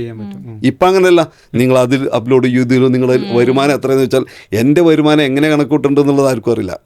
മിക്ക പേരോടും വരുമാനം ചോദിച്ചാൽ വരുമാനം എന്താണെന്ന് ചോദിച്ചാൽ അതിൻ്റെ നിർവചനം പലർക്കും അറിയില്ല. എനിക്ക് വരുമാനം ഇല്ല എന്ന് പറയാം. ശരിയല്ലേ? കാരണം എന്താണ് വരുമാനം എന്നറിയാത്തതുകൊണ്ടാണ്. വരുമാനം എന്ന് പറഞ്ഞാൽ സർക്കാരിൻ്റെ ആവശ്യ കണക്കിൽ നിങ്ങളുടെ പിന്നെ നീക്കിയിരിപ്പല്ല വരുമാനം. നിങ്ങൾക്ക് എന്ത് കിട്ടുന്നു അതാണ് വരുമാനം. അപ്പം ആ തരത്തിൽ ഇത് ഇനിയും വളരേണ്ടിയിട്ടുണ്ടായിട്ടുണ്ട്. ഇപ്പം ഏറ്റവും അധികം ബുദ്ധിമുട്ട് ആളുകൾ അനുഭവപ്പെടുന്നത് എനിക്ക് തോന്നുന്നത് നോൺ ക്രീമിലറിലാവും. ആ സർട്ടിഫിക്കറ്റ് പോയാൽ ഇപ്പം അടക്കം, ഞാൻ ഒരു സ്ഥാപനം അല്ലെങ്കിൽ ഒരു സ്ഥലത്ത് ഞാൻ കുറിച്ച് പറയല്ല, ഒരു വില്ലേജ് ഓഫീസിൽ ഇപ്പോൾ ഒരാൾ എന്നെ വിളിച്ചു പറഞ്ഞു, സാർ ഞങ്ങൾ 10 തവണയായി മടക്കുന്നു, സാർ ഒന്ന് വിളിച്ചു പറയുമെന്ന് വെച്ചു. അപ്പം ഞാൻ പറഞ്ഞു അത് ഒരു ശരിയായ നിലപാടല്ല. എന്തുകൊണ്ടാണ്? അപ്പോൾ ഓരോ പ്രാവശ്യവും ഓരോ റെക്കോർഡ് എനിക്കത് അയച്ചൊന്ന് ഇപ്പോഴും എൻ്റെ ഫോണിലുണ്ട്. സാർ ഇത് ഇത്രാം തീയതി ഇത് അയച്ചൊന്നു, ഇത്രാം തീയതി അയച്ചൊന്നു. അപ്പോൾ അതെന്തുകൊണ്ടാണെന്ന് വെച്ചാൽ അവിടെ ഇരിക്കുന്നവർക്കും, ഇപ്പോൾ വില്ലേജ് ഓഫീസർ എന്ന് പറഞ്ഞാൽ പെട്ടെന്ന് സ്ഥലം മാറി വരുന്നതാവും. അവർക്ക് ഈ ഇപ്പോൾ ക്ലർക്കിൽ നിന്ന് വില്ലേജ് ഓഫീസറായി വരുമ്പോഴും അവർക്കത് ഭയങ്കര ഒരു, കാരണം ഈ ആളുകളെ ഫേസ് ചെയ്യാനും അതായത് വില്ലേജ് ഓഫീസ് എന്ന് പറഞ്ഞാൽ എങ്ങനെയാണ്, അതൊരു പെട്ടെന്ന് ഡിസിഷൻ എടുക്കണം. ഇപ്പോൾ ഡെപ്യൂട്ടി കളക്ടറേക്കായും പ്രയാസമാണ് വില്ലേജ് ഓഫീസറായിട്ടിരിക്കാൻ. കാരണം എനിക്ക് എന്താ വെച്ചാൽ ഡെപ്യൂട്ടി കളക്ടർ ആയിരിക്കുമ്പോൾ എനിക്ക് ആ ഫയൽ വന്ന് എനിക്ക് പഠിക്കാനുള്ളൊരു സമയം കിട്ടും. മറ്റത് അതിന് ഉത്തരം പറയേണ്ട ആൾ ഡെസ്കിന് അപ്പുറത്തിരിക്കുകയാണ്. അപ്പോൾ വളരെ പ്രയാസമായിരിക്കും. ആ ഒരു സിറ്റുവേഷൻ എന്ന് പറഞ്ഞാൽ അത് ഹാൻഡിൽ ചെയ്യാൻ പറ്റാത്തവരാകുമ്പോഴാണ് ആകെ പ്രശ്നമാവുക. അപ്പോൾ അവരെന്ത് ചെയ്യും, ഈ കക്ഷിയെ പറഞ്ഞയക്കാൻ വേണ്ടി എന്തെങ്കിലും ഒന്ന് എഴുതി കൊടുക്കും, പുള്ളിക്കും അറിയില്ല. പിന്നെ അപ്പോൾ അങ്ങനെയല്ല, ആ സിസ്റ്റം ഓട്ടോമാറ്റിക്കായിട്ട് ഉണ്ടാക്കണം. അത് ഇരിക്കുന്ന വില്ലേജ് ഓഫീസർക്കും അത് ആ സിസ്റ്റം ഓട്ടോമാറ്റിക്കായി വരുമ്പോൾ അയാൾക്കും സുഖമാണ്, ഇന്ന കാര്യങ്ങളൊക്കെ റെഡിയാണ്. ഇനി വേറെ എന്തെങ്കിലും ക്ലാരിഫിക്കേഷൻ മാത്രമേ പുള്ളിക്ക് നോക്കേണ്ടുള്ളൂ. അപ്പോൾ അത്തരത്തിൽ ഒരു AI ഒക്കെ വെച്ചിട്ട് സിസ്റ്റം രണ്ടാമത് ഉണ്ടായി വരണം. സാർ ഈ സോഫ്റ്റ്വെയർ ജേണിയിലേക്ക് കാലെടുത്ത് വെച്ച സമയം സാറിന് ഒരുപാട് ഡാറ്റയൊക്കെ കളക്ട് ചെയ്യേണ്ടി വരുന്നു പല സ്ഥലത്തു നിന്നും ഇതിന് ബിൽഡ് ചെയ്ത് എടുക്കുന്നതിന് വേണ്ടിയിട്ട്. അപ്പോൾ അന്നത്തെ സമയങ്ങളിൽ സാറിപ്പം യൂണിയൻ്റെ അടുത്ത് പോയി, അല്ലെങ്കിൽ എംപ്ലോയീസിൻ്റെ അടുത്ത്, അല്ലെങ്കിൽ ഇന്ന ആളുകളുടെ അടുത്തൊക്കെ പോയിട്ട് ഇത് സംസാരിക്കുന്ന സമയത്ത് പൊതുവേ അവിടെ നിന്നുണ്ടാകുന്ന മറുപടി, നമ്മളിപ്പോൾ ഇങ്ങനെയല്ല ചെയ്തുകൊണ്ടിരിക്കുന്ന സാർ, ഇതിങ്ങനെ ഫോളോ ചെയ്താൽ പോരെ, ഇത്രയും ഇനി നമ്മൾ ഇതിന് വേണ്ടിയിട്ട് മെനക്കെടണോ എന്നുള്ള രീതിയിലുള്ള ഒരു ക്ലീശ ആയിട്ടുള്ള ഒരു എന്താ പറയുക ഒരു മൈൻഡ് സെറ്റ് ഉണ്ടാവും. അപ്പോൾ അതെങ്ങനെയാണ് സാർ ബ്രേക്ക് ചെയ്തത്? അത് ബ്രേക്ക് ചെയ്തത് അത് നമ്മളെ അപ്രോച്ചോട് കൂടിയിട്ടാണ്.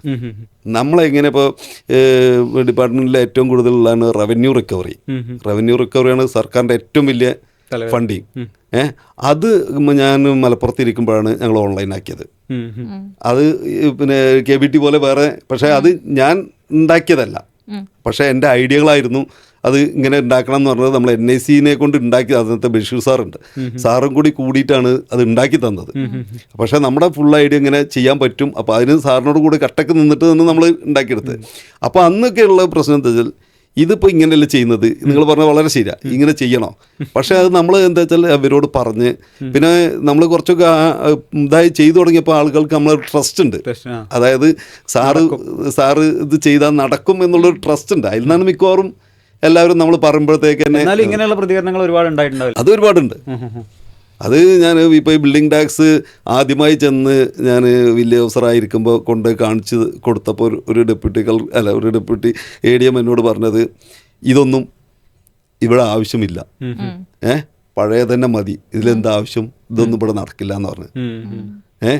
അതേ സാധനം തന്നെ ഞാൻ വില്ലേജ് ഹൗസിൽ വന്ന് പിന്നെ ഉണ്ടാക്കി തുടങ്ങിയപ്പോൾ എന്നോട് വന്നിട്ട് വേറെ ഒരാൾ ഞാനിത്, അതായത് ഓരോരുത്തർ ആറ്റിറ്റ്യൂഡ് പറയുന്നത്, നിങ്ങൾ ഈ വെക്കുന്നത് സർക്കാരിന് ഭയങ്കര നഷ്ടമാണ്.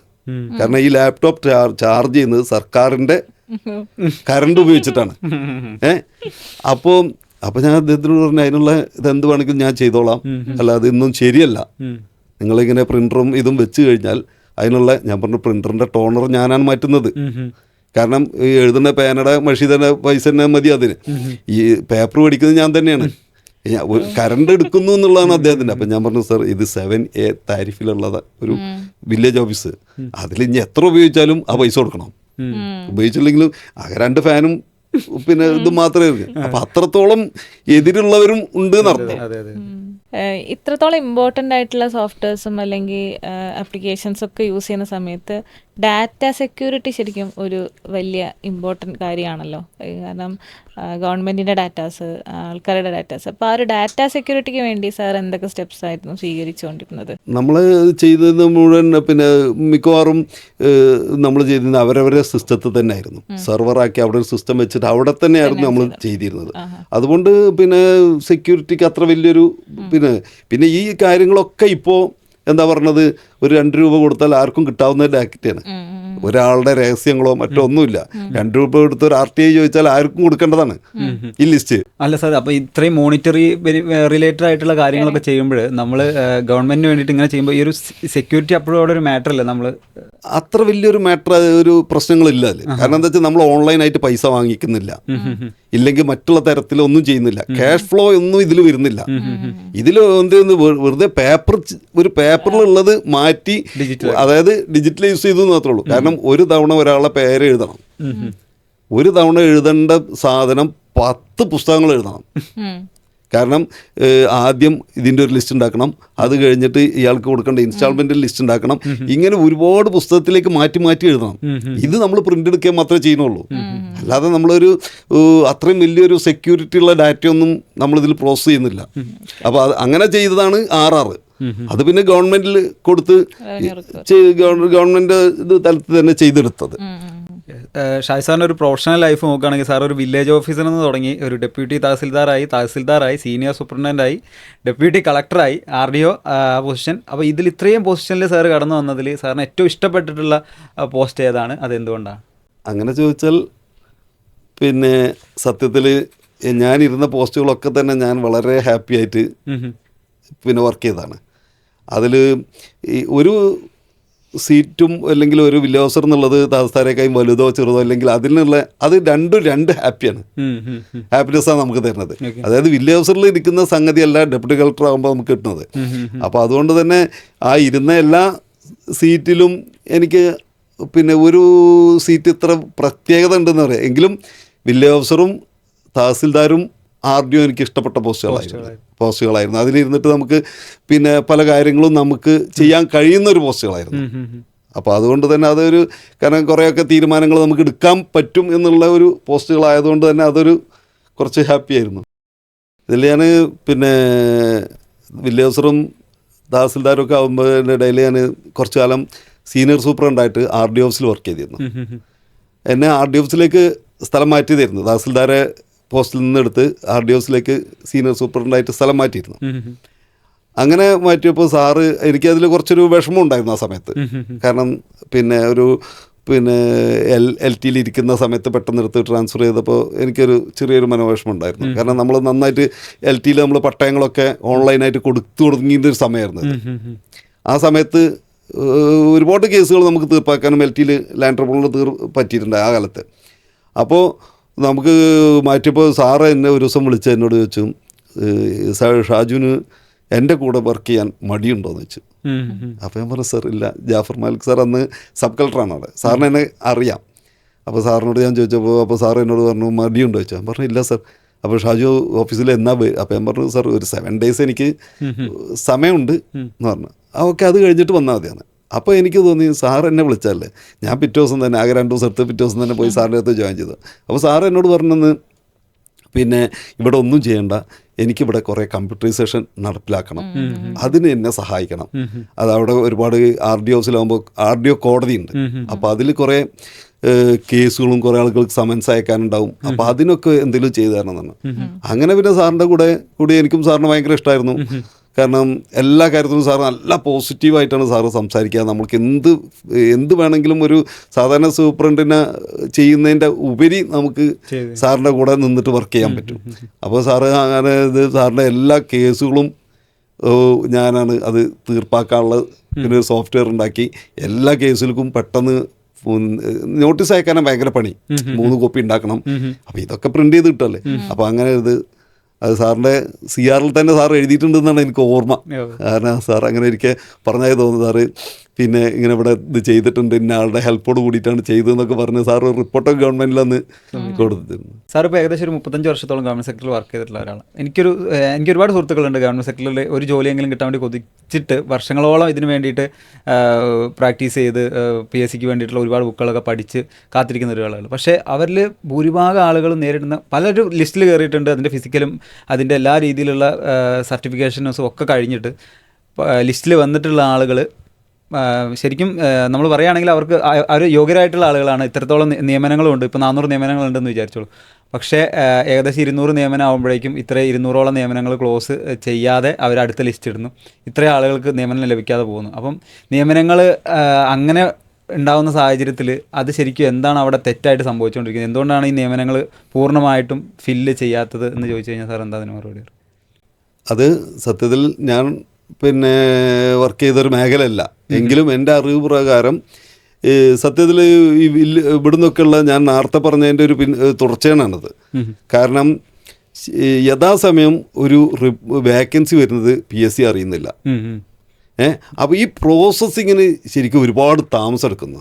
അപ്പം എൻ്റെ മനസ്സിലുള്ള ഇപ്പോഴുള്ളത് എന്തിനാണ് ഈ പ്രോസസ്സിങ്ങിന് സമയം എടുക്കുന്നത്? ഇപ്പോൾ ഒക്കെ ഓൺലൈനാണ്. നിങ്ങൾ പിന്നെ പരീക്ഷ എഴുതി പാസ്സായാൽ അടുത്ത വേക്കൻസി എവിടെ വരുന്നു എന്നുള്ളത് ഓൺലൈനായിട്ട് തന്നെ അറിയാം. അതിലേക്ക് നിങ്ങൾക്കൊരു അപ്പോയിൻമെന്റ് തരേ വേണ്ടുള്ളൂ. അത്രയും സിമ്പിളായിട്ട് പോകുന്ന ഒരു കാര്യമാണ്. പക്ഷേ ഇപ്പോഴും ഗവൺമെന്റിൽ എവിടെയൊക്കെയോ കുറച്ച് ഫാൾട്ട് ഉണ്ട്. എന്താണ് സാർ അവിടെ ഇതിലുള്ള കോംപ്ലിക്കേഷൻ മെയിനായിട്ട്? കാരണം ഇത് സാറ് പറഞ്ഞ പോലെ ആണെങ്കിൽ ഇപ്പോൾ സാറിൻ്റെ പോലത്തെ ഒരുപാട് സർവീസ് ചെയ്യുന്ന ആളുകൾ ഉണ്ടെന്നുണ്ടെങ്കിൽ ഇത് ഡിജിറ്റലൈസ് ആയിട്ട് വന്നു കഴിഞ്ഞാൽ ശരിക്കും ഈ ഒരു നിയമനങ്ങളൊക്കെ പെട്ടെന്ന് തന്നെ നികത്തി പോകേണ്ടതല്ലേ? വേണ്ടതാണ്, യഥാർത്ഥത്തിൽ അങ്ങനെയാണ് വേണ്ടത്. പക്ഷേ ഇപ്പോഴും പിന്നെ എന്താണ് നമ്മുടെ സിസ്റ്റത്തിൽ അങ്ങനെ ഒരു ഭാഗം കിടക്കുന്നുണ്ട്. അത് എന്തുകൊണ്ടാണെന്ന് ചോദിച്ചാൽ ചിലപ്പം അതിലാരും അങ്ങനെ ഒരു വേണ്ടത്ര ഇത് ചെയ്തിട്ടുണ്ടാവില്ല. അതായത് ആ ഒരു സെക്ടർ ഇങ്ങനെ ആവണം എന്നുള്ളത് വേറെ ആരും ഒരു ഇനിഷ്യേറ്റീവ് എടുത്തിട്ടുണ്ടാവില്ല. അതിനേക്കാൾ അതിൻ്റെ പുറകിലൊരു അത് അത്രയും സുതാര്യമാകണ്ടെന്ന് കരുതിയിട്ടാണോ എന്നുള്ളതുണ്ട്. സുതാര്യമാവണ്ടെന്ന് ചോദിച്ചാൽ നമുക്കത് അങ്ങനെ ഒരു ഉത്തരം പറയാൻ പറ്റുമോ എന്ന് എനിക്കറിയില്ല. കാരണം അത്തരത്തിലൊരു ഇത് പിന്നെ പല ഡിപ്പാർട്ട്മെൻറ്റും പലതുമാണ്. ഏതെങ്കിലും ആളുകൾക്ക് ഉണ്ടോ ഇല്ലേ എന്ന് നമുക്ക് പറയാൻ കഴിയില്ല. ഇപ്പോൾ 35 years സാറ് ഗവൺമെൻറ് സെക്ടറിൽ വർക്ക് ചെയ്തു. വളരെ നല്ല ഒരു ജേണി ആയിരുന്നു ആ സമയത്ത് ഉണ്ടായിരുന്നത്. ഒരുപാട് സപ്പോർട്ട് ചെയ്യുന്ന ആൾക്കാരുണ്ടെന്ന് പറഞ്ഞു.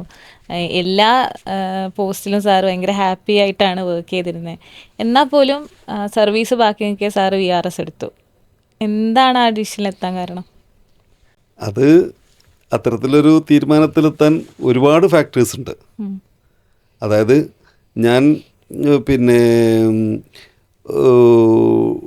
പ്രൊമോഷനായിട്ട് ഏകദേശം 6 വർഷത്തോളം ഞാൻ കാസർഗോഡ് വർക്ക് ചെയ്തു, കണ്ണൂർ വർക്ക് ചെയ്തു. കണ്ണൂർ കാസർഗോഡുമായിട്ടും എന്നെ ഇൻറ്റേർണലായിട്ടും 12 തവണ എനിക്ക് ട്രാൻസ്ഫർ കിട്ടി ഓരോ സീറ്റിൽ നിന്ന് മറ്റേ സീറ്റിലേക്ക്. അപ്പോൾ നമ്മൾ ഇത്രയൊക്കെ ചെയ്തിട്ടും ചില ആളുകളുടെ, അതായത് പൊളിറ്റിക്കലായിട്ടും മറ്റുള്ള സംഗതികളായിട്ടും പലർക്കും ചിലപ്പം നമ്മൾ പറയുന്നതോ ചെയ്യുന്നതോ ചിലപ്പം ശരിയല്ല എന്ന് അവർക്ക് തോന്നാം. അതിൽ അവരെ തെറ്റു പറയാൻ പറ്റില്ല. കാരണം അവർ വിചാരിച്ച പോലെ ആവില്ല നമുക്ക് ചെയ്യാൻ കഴിയുന്നത്. നമുക്ക് ചെയ്യുന്നതിന് കുറേ പരിമിതികളുണ്ട്, നിയമപരമായിട്ടുള്ള കാര്യങ്ങളെ നമുക്ക് ചെയ്യാൻ പറ്റുള്ളൂ. അപ്പോൾ അതെല്ലാ കാലത്തും ഉണ്ടാകുന്ന ഒരു പ്രശ്നമാണ്, ഒരു പൊളിറ്റിക്കൽ ഇഷ്യൂസ് ഉണ്ടാവും. അപ്പോൾ അങ്ങനെ വന്നപ്പോൾ എനിക്ക് എൻ്റെ ജൂനിയേഴ്സ് മുഴുവൻ മലപ്പുറം ജില്ലയിൽ വർക്ക് ചെയ്യുന്നുണ്ട്. അതുപോലെ തന്നെ മലപ്പുറം ജില്ലയിൽ വേക്കൻസി ഫില്ല് ചെയ്ത് മറ്റുള്ള ജില്ലകളിൽ നിന്നും ചെയ്യുന്നുണ്ട്. ഇതെല്ലാം കൂടി എനിക്ക് വല്ലാത്തൊരു ഫീലിങ്സ് ആയിരുന്നു. കാരണം നമ്മൾ ഇത്രയൊക്കെ നമ്മൾ ഡിപ്പാർട്ട്മെൻറ്റിന് വേണ്ടി ചെയ്തിട്ടും ഒരു പിന്നെ ഒരാഴ്ച പോലെ അല്ലെങ്കിൽ ഒരു മാസം പോലെ നമ്മൾ നമ്മുടെ കുടുംബത്തിന് വേണ്ടി ചിലവഴിക്കാതെ 35 കൊല്ലം നമ്മൾ പരമാവധി ആളുകൾക്കൊക്കെ ചെയ്തിട്ടും നമുക്ക് ഇത്തരത്തിലൊരു ദുരനുഭവം ഉണ്ടായാലും എനിക്ക് ഭയങ്കര വിഷമമുണ്ടായിരുന്നു. അത് ഞാൻ മാനസികമായിട്ട് ഭയങ്കര വിഷമമുണ്ടായിരുന്നു. ആ സമയത്താണ് എൻ്റെ ഒരു പ്രിയ സുഹൃത്ത് നവീൻ ബാബു പിന്നെ ആത്മഹത്യ ചെയ്തത്. അപ്പോൾ അതിൻ്റെ മുന്നേ കുറച്ച് ദിവസങ്ങൾക്ക് മുമ്പ് പോലും ഞാൻ അദ്ദേഹത്തോട് സംസാരിച്ചിരുന്നു ഈ വിഷയങ്ങളൊക്കെ പറ്റി. അപ്പോൾ അദ്ദേഹം സ്വന്തം നാട്ടിലേക്ക് കിട്ടാത്തതിനെ പറ്റി ഭയങ്കരമായിട്ടുള്ള ഒരു വിഷമത്തോട് കൂടിയിട്ടാണ് എന്നോട് സംസാരിച്ചത്. അപ്പോൾ ഞാൻ അന്ന് പറഞ്ഞു നമുക്ക് വയ്യെങ്കിൽ ലീവ് എടുത്ത് പോവുക എന്നുള്ള ആ ഒരു ഇത് അദ്ദേഹത്തോടും ഞാൻ പറഞ്ഞു. ഞാനും ലീവിൽ പ്രവേശിച്ചു. കാരണം എന്താ വെച്ചാൽ പിന്നെ എനിക്ക് മാനസിക, പിന്നെ അദ്ദേഹത്തിൻ്റെ ഒരു മരണവും എല്ലാം കൂടി ആയപ്പോൾ എനിക്കും തന്നെ നമ്മൾ എന്തിന് എന്നുള്ളൊരു ചോദ്യം അപ്പോഴാണ് വന്നത്. എന്തിന് ഡിപ്പാർട്ട്മെൻറ്റിൽ ഇങ്ങനെ നമ്മൾ നിൽക്കണം, നമുക്ക് യാതൊരു ഇതും അതുവരെ എനിക്ക് അങ്ങനെ ഒരു ഫീലിങ്സ് ഉണ്ടായിരുന്നില്ല. അപ്പോൾ അത് കണ്ടപ്പോൾ ഞാൻ എന്ത് ചെയ്തു വെച്ചാൽ പിന്നെ VRS അപ്ലൈ ചെയ്തു. അങ്ങനെ VRS കൊടുക്കുകയാണ് ഉണ്ടായത്. അപ്പോൾ അതാണ് അതിലുണ്ടായ ഒരു ശരിയായുള്ള സംഭവം. ഇതിൻ്റെയൊക്കെ ഒരു മാനസിക സംഘർഷമാണോ അദ്ദേഹത്തിൻ്റെ ആത്മഹത്യയിലേക്ക് നയിച്ചതെന്നുള്ളതിന് സാറിന് അറിയാം? ആയിരിക്കാം. കാരണം അന്ന് എന്നോട് പറഞ്ഞ കുറേ വിഷയങ്ങളുണ്ട്. അത് പിന്നെ ഇപ്പോൾ വല്ലവരും ഒക്കെ ചോദിച്ചാൽ അതിന് തെളിവുണ്ടോയെന്ന് ചോദിച്ചാൽ തെളിവൊന്നുമില്ല. കാരണം ഞങ്ങൾ രണ്ടാളും കൂടി പേഴ്സണലായിട്ട് ഇരുന്ന് സംസാരിച്ച കുറേ കാര്യങ്ങളാണ്. അപ്പോൾ അന്നും അദ്ദേഹം വളരെയധികം പിന്നെ വിഷമത്തോട് കൂടിയിട്ടാണ് സ്വന്തം നാട്ടിലേക്ക് ട്രാൻസ്ഫർ കിട്ടില്ല. 2 വർഷമായിട്ട് തന്നെ കാസർഗോഡ് ഇട്ടിരിക്കുകയാണെന്നും ഇലക്ഷനായിട്ട് അവിടുന്ന് മാറ്റേണ്ട സാഹചര്യം ഇല്ലായിട്ട് പോലും വീണ്ടും കണ്ണൂരിലേക്ക് ഇട്ടതാണെന്നും പുള്ളി എന്നോട് ഓപ്പണായിട്ട് പറഞ്ഞു. അപ്പോൾ അത് ശരിയാണ്. കാരണം എന്താ വെച്ചാൽ നമുക്ക് ഇപ്പം എനിക്ക് 2, 3, 4 തവണ കാസർഗോഡേക്ക് ട്രാൻസ്ഫർ വന്നു. ഈ കാസർഗോഡ് ട്രാൻസ്ഫർ ചെയ്യുമ്പോൾ നമ്മളൊരു ഇലക്ഷൻ ബേസ്ഡ് ആയിട്ടാണ് പെട്ടെന്ന് തരുന്നത്. നാളെ പോയി ജോയിൻ ചെയ്യണം. നമ്മൾ എങ്ങനെ അവിടെ പോയി ജോയിൻ ചെയ്യും? നമ്മൾ ഈ പിന്നെ നമ്മുടെ ഒരു വീട് വിട്ട് നിൽക്കുകയാണ്. നമുക്ക് ഒരിക്കൽ പോയിട്ട് അവിടെ ഒരു വീടെടുത്ത് താമസിക്കണമെങ്കിൽ അതിന് എത്ര നഷ്ടം നമ്മൾ, കാരണം ഒരു വീട്ടിൽ നമ്മൾ നിൽക്കണം എന്നുണ്ടെങ്കിൽ 2 മാസത്തെ അഡ്വാൻസ് കൊടുക്കണം. അത് നോർമൽ കേരളത്തിൽ 2 മാസത്തെ അഡ്വാൻസ് കൊടുക്കണം. നാളെ ഞാൻ മറ്റേ സ്ഥലത്ത് പോവാണെന്ന് പറഞ്ഞാൽ ഒരിക്കലും അവർ ഈ അഡ്വാൻസ് തിരിച്ചു തരില്ല. നമ്മൾ 10,000-20,000 രൂപ കൊടുത്തിട്ട് ഒരു വീടെടുത്ത് നിൽക്കുമ്പോൾ 2 മാസത്തെ വാടക നമുക്ക് അവിടെ പോവാണ്. ഇതേ സമയത്ത് കാസർഗോഡ് ചെല്ലുമ്പോഴും എനിക്ക് അത് അനുഭവിക്കണം. ഞാൻ കാസർഗോഡ് ചെല്ലുമ്പോൾ അവിടെയും നമ്മൾ 40,000 രൂപ കൊടുക്കണം. എന്ന് നിന്നിട്ട് പിന്നെ ഒരു 2 മാസം 2-3 മാസം കഴിയുമ്പോൾ തിരിച്ച് ഇങ്ങോട്ടും. അപ്പോൾ നമുക്കതൊരു സാമ്പത്തികമായിട്ടും വല്ലാത്തൊരിതാണ്. പിന്നെ ഒരു ഓഫീസിൽ നിന്ന് ഇപ്പോൾ പിന്നെ ഇലക്ഷൻ ആവുന്ന സമയത്ത് എനിക്കൊന്നും മാറ്റണ്ടാവാത്ത സമയമാണ്. കാരണം ഞാൻ ആ ജില്ലക്കാരനല്ല. അവിടെ ഞാൻ ഒരു സീറ്റിൽ 3 വർഷം ആയിട്ടില്ല. എങ്കിലും കൂടി ഞങ്ങളൊക്കെ എടുത്ത് ഇങ്ങനെ മാറ്റുമ്പോൾ അപ്പോൾ അത് എല്ലാവർക്കും ഒരു ഭയങ്കരമായിട്ട്, എല്ലാവരും ആ ഒരു മനക്കെട്ടിയിൽ നിൽക്കില്ല. ചിലർക്ക് മനസ്സിന് ധൈര്യം ഇല്ലാത്തവരാകുമ്പോൾ അവർക്ക് വേറെ പ്രഷർ വരും. ഇതിൽ ഇപ്പോൾ നമ്മളിങ്ങനെ സ്ഥലം മാറ്റുമ്പോൾ നമുക്കത് സാമ്പത്തിക നഷ്ടം മാത്രമല്ല ഞാൻ പറഞ്ഞുകൊണ്ടിരുന്നത്. അതായത് പല കാര്യങ്ങളും നമ്മൾ ചെയ്തു വെച്ചത് പാതി വഴിയിൽ ഉപേക്ഷിക്കേണ്ടി വരുന്നുണ്ട്. ഇപ്പോൾ ഉദാഹരണത്തിന് ലീസ് എന്നുള്ളൊരു സോഫ്റ്റ്വെയർ ഞാൻ കണ്ണൂരിൽ ഉണ്ടാക്കിയിട്ടുണ്ട്. ലീസ് അതായത് സ്ഥാപനങ്ങളും വസ്തുക്കളും ഒക്കെ ലീസിന് സർക്കാർ കൊടുക്കും. അതിന് സർക്കാരിന് ഭയങ്കരമായുള്ള പൈസയും കിട്ടാറുണ്ട്. അപ്പോൾ ഈ ലീസിൻ്റെ ഈ പിന്നെ കാൽക്കുലേഷനും അതുപോലെ ഇത് സൂക്ഷിക്കലും ഭയങ്കര ഒരു ബുദ്ധിമുട്ടാണ്. അതായത് സാധാരണ അപ്പോൾ അത് ഉണ്ടാക്കിയ ആ ഒരു സമയത്താണ് എനിക്ക് ട്രാൻസ്ഫർ തന്നത്. അതിൽ എനിക്ക് ഭയങ്കര വിഷമമുണ്ടായിരുന്നു. കാരണം എന്താ വെച്ചാൽ അത് താലൂക്കുകളിൽ അവർ ഓടിച്ചു, 7 താലൂക്കുകാർ ഓടിച്ചു. സാർ പെർഫെക്റ്റ് ആണ്, കുഴപ്പമില്ല, ഇനി റവന്യൂ അല്ല, അവർക്ക് ഇത് പിന്നെ മാനേജ് ചെയ്യാൻ പറ്റുന്നുണ്ട്. അതായത് സോഫ്റ്റ്വെയർ നമ്മൾ ട്രയലിന് കൊടുക്കുമല്ലോ, ട്രയലിന് കൊടുത്തു. അവർ സാർ കറക്റ്റായിട്ട് വരുന്നുണ്ട്. പിന്നെ ഞങ്ങൾക്ക് ഒരുപാട് പഴയ കേസുകൾ അവർ ഇതിൽ ചെയ്തു നോക്കും. അപ്പോൾ അവർ വളരെ കറക്റ്റായിട്ട് വരുന്നുണ്ട്. അപ്പോൾ അത് നമുക്ക് പിന്നെ എന്താ പറയുക, ഫുൾ ഇതിൽ ഓടിക്കാമെന്നുള്ളത് അവർ പറയായിരുന്നു. ആ സമയത്താണ് നമ്മളെ ഈ ട്രാൻസ്ഫർ വരുന്നത്. അപ്പോൾ എന്ത് പറ്റി, അതവിടെ നമുക്ക് പിന്നെ അത് ആ സിസ്റ്റം മുഴുവനാക്കാൻ പറ്റുന്നില്ല. ഇപ്പോൾ അവിടുത്തെ മറ്റുള്ള സിസ്റ്റങ്ങളൊക്കെ റൺ ചെയ്തു പോകുന്നുണ്ട്. ഇപ്പോഴും കുറേ കാലങ്ങളായിട്ട് 4-5 വർഷമായിട്ട് ഉണ്ടാക്കിയത് അതുപോലെ തന്നെ റൺ ചെയ്തു പോകുന്നുണ്ട്. അപ്പോൾ ഇതുപോലെ അവിടെ എനിക്ക് കണ്ണൂരിലേക്ക് ട്രാൻസ്ഫർ ആദ്യം കിട്ടിയപ്പോൾ തന്നെ പിന്നെ എനിക്ക് എന്ത് പറ്റി വെച്ചാൽ നല്ലവണ്ണം പഠിക്കാനുള്ളൊരു സമയമാണ്. കാരണം എൻ്റെ ഓഫീസും എൻ്റെ വീടും തമ്മിൽ ഏകദേശം 3 മിനിറ്റ് 4 മിനിറ്റ് നടക്കാനുള്ളൂ. അപ്പോൾ വേറെ ഒന്നുമില്ല, അവിടെ 10 to 5 കഴിഞ്ഞ് കഴിഞ്ഞാൽ നേരെ വീട്ടിൽ വരും. അപ്പോൾ അവിടെ നിന്നാണ് ലാറാവലും അതുപോലെ പിന്നെ റിയാക്റ്റും അതുപോലെ കുറേ സോഫ്റ്റ്വെയറുകൾ ഗിറ്റും ഒക്കെ പഠിക്കാനുള്ള ഒരു ചാൻസ് ഉണ്ടായത് അവിടെ നിന്നാണ്. അത് എന്നെ നല്ല സഹായിച്ചിട്ടുണ്ട്. ഇപ്പോൾ റിട്ടയർ ചെയ്ത് പോന്നിട്ടും എനിക്കത് ആ ഒരു പഠിച്ചു വെച്ചത് നല്ലവണ്ണം പഠിക്കാൻ പറ്റി.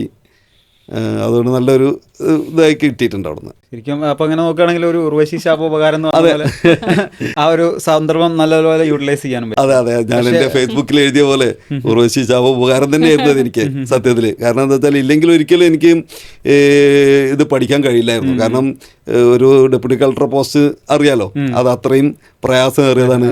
ഒരു ജില്ലാ കളക്ടറെ ബാക്ക് ബോണായിട്ട് നിൽക്കേണ്ട സംഗതിയാണ്.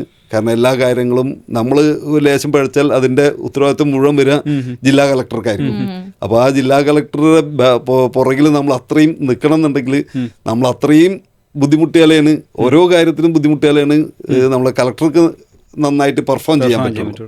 അപ്പോൾ അതുകൊണ്ട് തന്നെ ആ ഒരു സമയത്തും നമുക്കിങ്ങനെ ചെയ്യാൻ കഴിഞ്ഞ സത്യത്തിൽ പിന്നെ കണ്ണൂരുണ്ടായതുകൊണ്ട്. അതുകൊണ്ട് ഞാൻ പലപ്പോഴും പലരോടും പറയാറുണ്ട്, ഓപ്പണായിട്ടും പറഞ്ഞിട്ടുണ്ട്, എനിക്ക് ട്രാൻസ്ഫർ തരാത്തത് എനിക്കതൊരു ഏറ്റവും ഗുണകരമായിട്ടാണ് എൻ്റെ ജീവിതത്തിൽ എനിക്കിപ്പോൾ വരുവിച്ചുള്ളത്. പ്രൊഫഷണൽ ലൈഫിൽ ഇതുപോലെയുള്ള ഒരുപാട് ചലഞ്ചുകളെ ഓവർകം ചെയ്തതെന്ന പോലെ ജീവിതത്തിൽ മരണത്തെ ഒരു പ്രാവശ്യം മുഖാമുഖം കണ്ട് അവിടെ നിന്നും ഒരു ഞെട്ടിച്ച് തിരിച്ചറിവ് നടത്തിയൊരു കഥ പോലെ സാറിനില്ലേ? അതൊന്ന്. അത് 2001 ജൂൺ 22-നായിരുന്നു. ഞാൻ അന്ന് ഫ്രണ്ട്സ് ജനസേവന കേന്ദ്രത്തിലാണ് വർക്ക് ചെയ്തിരുന്നത് കോഴിക്കോട്. അവിടെ നിന്ന് ഞാൻ വീട്ടിലേക്ക് പോവായിരുന്നു. സാധാരണഗതിയിൽ ഞാൻ വരുന്നത് രാത്രി ഷിഫ്റ്റ് എടുത്തിട്ടാണ്. അവിടെ 2 ഷിഫ്റ്റാണല്ലോ, അറിയാമോ? അവിടെ 2 ഷിഫ്റ്റ് ഉണ്ട്. സാധാരണ ഓഫീസ് പോലെ എല്ലാ ഫ്രണ്ട്സ് വർക്ക് ചെയ്യുക. 9 to 2, 2 to 7, അങ്ങനെ 2 ഷിഫ്റ്റിലാണ് വർക്ക് ചെയ്യുന്നത്. അപ്പോൾ 2 to 7 കഴിഞ്ഞിട്ട് ഞാൻ രാത്രിത്തെ വണ്ടിക്കാണ് ഞാൻ സാധാരണ പോരാറ്. അന്ന് ഞാൻ അവിചാരിതമായിട്ട് എനിക്ക് നേരത്തെ ആയിരുന്നു ഡ്യൂട്ടി എന്ന് പറയുന്നത്, ഞാൻ അവിടെ ചെല്ലേണ്ട ഒരു ആവശ്യം വന്നു. അപ്പോൾ അതേസമയം വേറൊരാളും അതൊരു മിസ്അണ്ടർസ്റ്റാൻഡിങ്ങിൻ്റെ പേരിൽ അദ്ദേഹം വന്നു. അങ്ങനെ ഞങ്ങൾ രണ്ടാളും കൂടി ഒരു ക്ലാഷ് മീൻസ് അവിടെ ഒന്ന് രണ്ടാൾക്കും ഒരേ ഡ്യൂട്ടി എടുക്കണ്ടേ. അപ്പോൾ പിന്നെ പുള്ളി പറഞ്ഞു, വേണ്ട ഷാജു എടുത്തോ, ഞാൻ ലീവാക്കിക്കൊള്ളാം എന്നാണ്. പുള്ളി കോഴിക്കോട് തന്നെ. പുള്ളി പോയി ഞാൻ നേരെ വന്ന് അപ്പോൾ ഈ ട്രെയിൻ കിട്ടും 2 മണിക്ക് കഴിഞ്ഞാൽ 4 മണിക്കുള്ള ട്രെയിൻ കിട്ടും. അതിൽ വന്ന് കയറിയതാണ് കോഴിക്കോട് നിന്ന് കുറ്റിപ്പുറത്തേക്ക്. അപ്പോൾ സാധാരണ ഞാൻ ഏറ്റവും ഫ്രണ്ടിലാണ് കയറാറ്. അന്ന് ഞാൻ ഫ്രണ്ടിൽ കയറി. എനിക്ക് തോന്നി ഇന്ന് വളരെ കാലിയാണ്, ഇന്നൊന്ന് ബാക്കിൽ പോയി നോക്കിയാലോ. ബൈക്ക് ബാക്കിലാണ്. അപ്പോൾ ബാക്കിലേക്ക് നടന്ന് ഞാൻ ഏറ്റവും ലാസ്റ്റിലെ ഈ പിന്നെ എന്താണ് AC കമ്പാർട്ട്മെൻറ്റ് തൊട്ട് പുറകിലായിട്ട് ജനറൽ കമ്പാർട്ട്മെൻറ്റിലുണ്ടായിരുന്നു. അതിലിരുന്നപ്പോഴാണ് ഇവിടെ എത്തിയപ്പോൾ വളരെ ഫാസ്റ്റായിട്ടാണ് വണ്ടി പോയത്. അതായത് കടലുണ്ടി കഴിഞ്ഞപ്പോൾ പെട്ടെന്ന് വണ്ടി ഫാസ്റ്റായി. അപ്പോൾ ജസ്റ്റ് ഞാൻ വാച്ചിലേക്ക് നോക്കി ഞാൻ പറഞ്ഞു, ഇന്ന് ആദ്യമായിട്ട് നേരത്തെ എത്താൻ പറ്റുന്ന ദിവസമാണെന്ന് ഞാൻ മനസ്സിൽ വിചാരിച്ചു. പിന്നെ കുറച്ച് കഴിഞ്ഞപ്പോഴാണ് ഭയങ്കര ശബ്ദവും വണ്ടി എന്താ സംഭവിക്കുന്നത് അറിയില്ലായിരുന്നു. ഞാൻ ഈ മേലെ പിന്നെ നമ്മുടെ ബെർത്ത് ഉണ്ടല്ലോ, ജനറൽ കമ്പാർട്ട്മെന്റിൽ ബെർത്ത്, അതിൽ പിടിച്ച് അതിലിരിക്കാൻ പറ്റുമ്പോൾ ഒരു ഹോൾ ഉണ്ടാവില്ല കയ്യിൽ, അതിൽ പിടിച്ചിരിക്കുന്നു. പെട്ടെന്ന് നമ്മൾ എന്തോ എന്തിലോ വീണു എന്നല്ലാതെ എക്സാക്റ്റ് ആയിട്ട് എന്താണെന്നുള്ളത് അറിയാൻ പറ്റില്ലായിരുന്നു. ആ സമയത്ത് വീണ് കഴിഞ്ഞ് നോക്കുമ്പോൾ എൻ്റെ തോളിലാണ്, ഇടത് തോളിലാണ് ഈ ബാറ് പൊട്ടിയിട്ട് മേലുള്ള ഇരിക്കുന്ന പിന്നെ സ്ലീപ്പർ പൊട്ടിയിട്ട് കുടുങ്ങിപ്പോയത്. എൻ്റെ ഒപ്പം ഇരുന്ന 3 പേരുണ്ടായിരുന്നു. അവരെ മുഖത്താണ് കുടുങ്ങിയത്. അവർ 3 പേരും സ്പോട്ടിൽ തന്നെ മരിച്ചുപോയി. അപ്പോൾ പിന്നെ എനിക്കൊന്നും ചെയ്യാൻ കഴിയില്ല. നമ്മൾ ശരിക്കും ഒരു എലിനെ വെള്ളത്തിലിട്ട ആ അവസ്ഥയായിരുന്നു. കാരണം വായിൽ വരെ വെള്ളമെത്തി. അപ്പോൾ ഉപ്പുവെള്ളം വായ വരെ കയറി, ഇനി ഒരു ഇഞ്ചും കൂടി കയറിയാൽ ജീവിതം അവസാനിപ്പിക്കാം എന്നുള്ള ആ ഒരു ഇതിൽ ശരീരവും മനസ്സും തണുത്തു പോയൊരു സമയമായിരുന്നു. ഇനി ജീവിതത്തിലേക്ക് ഇല്ല എന്നുള്ളത്, മരണം മുന്നിൽ കാണുമെന്ന് പറയില്ല നമ്മൾ, ആ ശരിക്കും അതെന്ന് ഫേസ് ചെയ്തിരുന്നത്. എൻ്റെ മരണമാണ് ഇത്, ഇനി ഞാൻ വീട്ടിലേക്കില്ല, ഇതോടുകൂടി ഞാൻ മരിച്ചു പോവാണ് എന്നുള്ള ആ ഒരു ഉത്തമ ബോധ്യത്തിലിരിക്കുമ്പോഴാണ് പെട്ടെന്ന് ദൈവം എൻ്റെ കാല് അടിയിൽ കുടുങ്ങിയിരുന്നു. അത് റിലീസ് ചെയ്ത് കിട്ടി. അത് റിലീസ് ചെയ്ത് കഴിഞ്ഞപ്പോൾ എൻ്റെ തോള് റിലീസ് ചെയ്ത് കിട്ടി. അപ്പോൾ ഞാൻ വെള്ളത്തിലേക്ക് വീണു. പിന്നെ അവിടുന്ന് ആ പിന്നെ ബോഗിയിൽ തന്നെ പിടിച്ച് കയറി അങ്ങനെ വന്ന്, അത് അന്നത്തെ ഹിന്ദുവിലാണെന്ന് തോന്നുന്നത്, പത്രത്തിലൊക്കെ അവരാണ് എന്നെ ആദ്യം ഇൻ്റർവ്യൂ ചെയ്തത്. അവരാണ് ആ സ്പോട്ടിൽ വന്നപ്പോൾ ആദ്യം എന്നെ കണ്ടത്. അപ്പോൾ ഞങ്ങൾ കുറച്ച് പേരുണ്ടായിരുന്നു. അപ്പോൾ അവരാണ് പിന്നെ ഇത് ഇൻ്റർവ്യൂ അവർക്ക് കൊടുത്തത്. അപ്പോൾ എന്താ പറഞ്ഞതെന്നൊന്നും എനിക്കൊരു ഓർമ്മയില്ല. അങ്ങനത്തെ ഒരു വല്ലാത്ത സിറ്റുവേഷനായിരുന്നു. പിന്നെ അവിടെ വർക്കേഴ്സാണ് കൈ പിടിച്ച് വലിച്ചു കയറ്റിയത്. അതുകൊണ്ട് തന്നെ പിന്നെ എൻ്റെ ഇടത് കൈയിന് എപ്പോഴും ഒരു പ്രശ്നമുണ്ട്. അപ്പോൾ ഡിപ്പാർട്ട്മെൻറ്റിലും തന്നെ നമ്മൾ കുറേ വർക്ക് ചെയ്യുമ്പോൾ കുറേ ദിവസം പിന്നെ നമുക്ക് കഴുത്തിൽ പിന്നെ ഇതൊക്കെ ഇട്ട് നടക്കേണ്ട ഒരു ബുദ്ധിമുട്ടുണ്ടായിരുന്നു. അന്ന് ശരിക്കും മരണത്തിന് തണുപ്പാണ് എന്നുള്ളതാണ് എനിക്ക് തോന്നിയത്. കാരണം എന്താ വെച്ചാൽ ഇങ്ങനെ ശരിക്കും നമ്മുടെ മനസ്സും ശരീരവും ശരിക്കും തണുത്ത് ഇങ്ങനെ മറ്റേ ഇയാളെ മറ്റേ ഇതില്ലേ, അതെ, ശരിക്കും ആ ഒരു ഫീലിങ്സ് നമുക്ക് ആ സിനിമ കണ്ടപ്പോൾ എനിക്ക് ഭയങ്കര, ഞാൻ ശരിക്കും ഇമോഷണലായി ശരിക്കും. കാരണം എന്താ വെച്ചാൽ അതിൽ അതേ സമയം തന്നെ നമ്മൾ, കാരണം ഫുൾ ക്ലോസ്ഡ്, വെള്ളം ഇങ്ങനെ കയറി വന്ന് ഇത് പിന്നെ മൂക്കിൻ്റെ അതുവരെ ഇങ്ങനെ ഇത്ര വരെ എത്തിയിട്ട് നമുക്ക് ഇങ്ങനെ ഒന്നും കൂടി കയറി കഴിഞ്ഞാൽ പിന്നെ ഒന്നും ചെയ്യാൻ പറ്റില്ലല്ലോ. എഴുന്നേക്കാനോ ഓടാനോ ഒന്നും പയ്യല്ലോ, കയ്യൊക്കെ കുടുങ്ങി കിടക്കല്ലേ.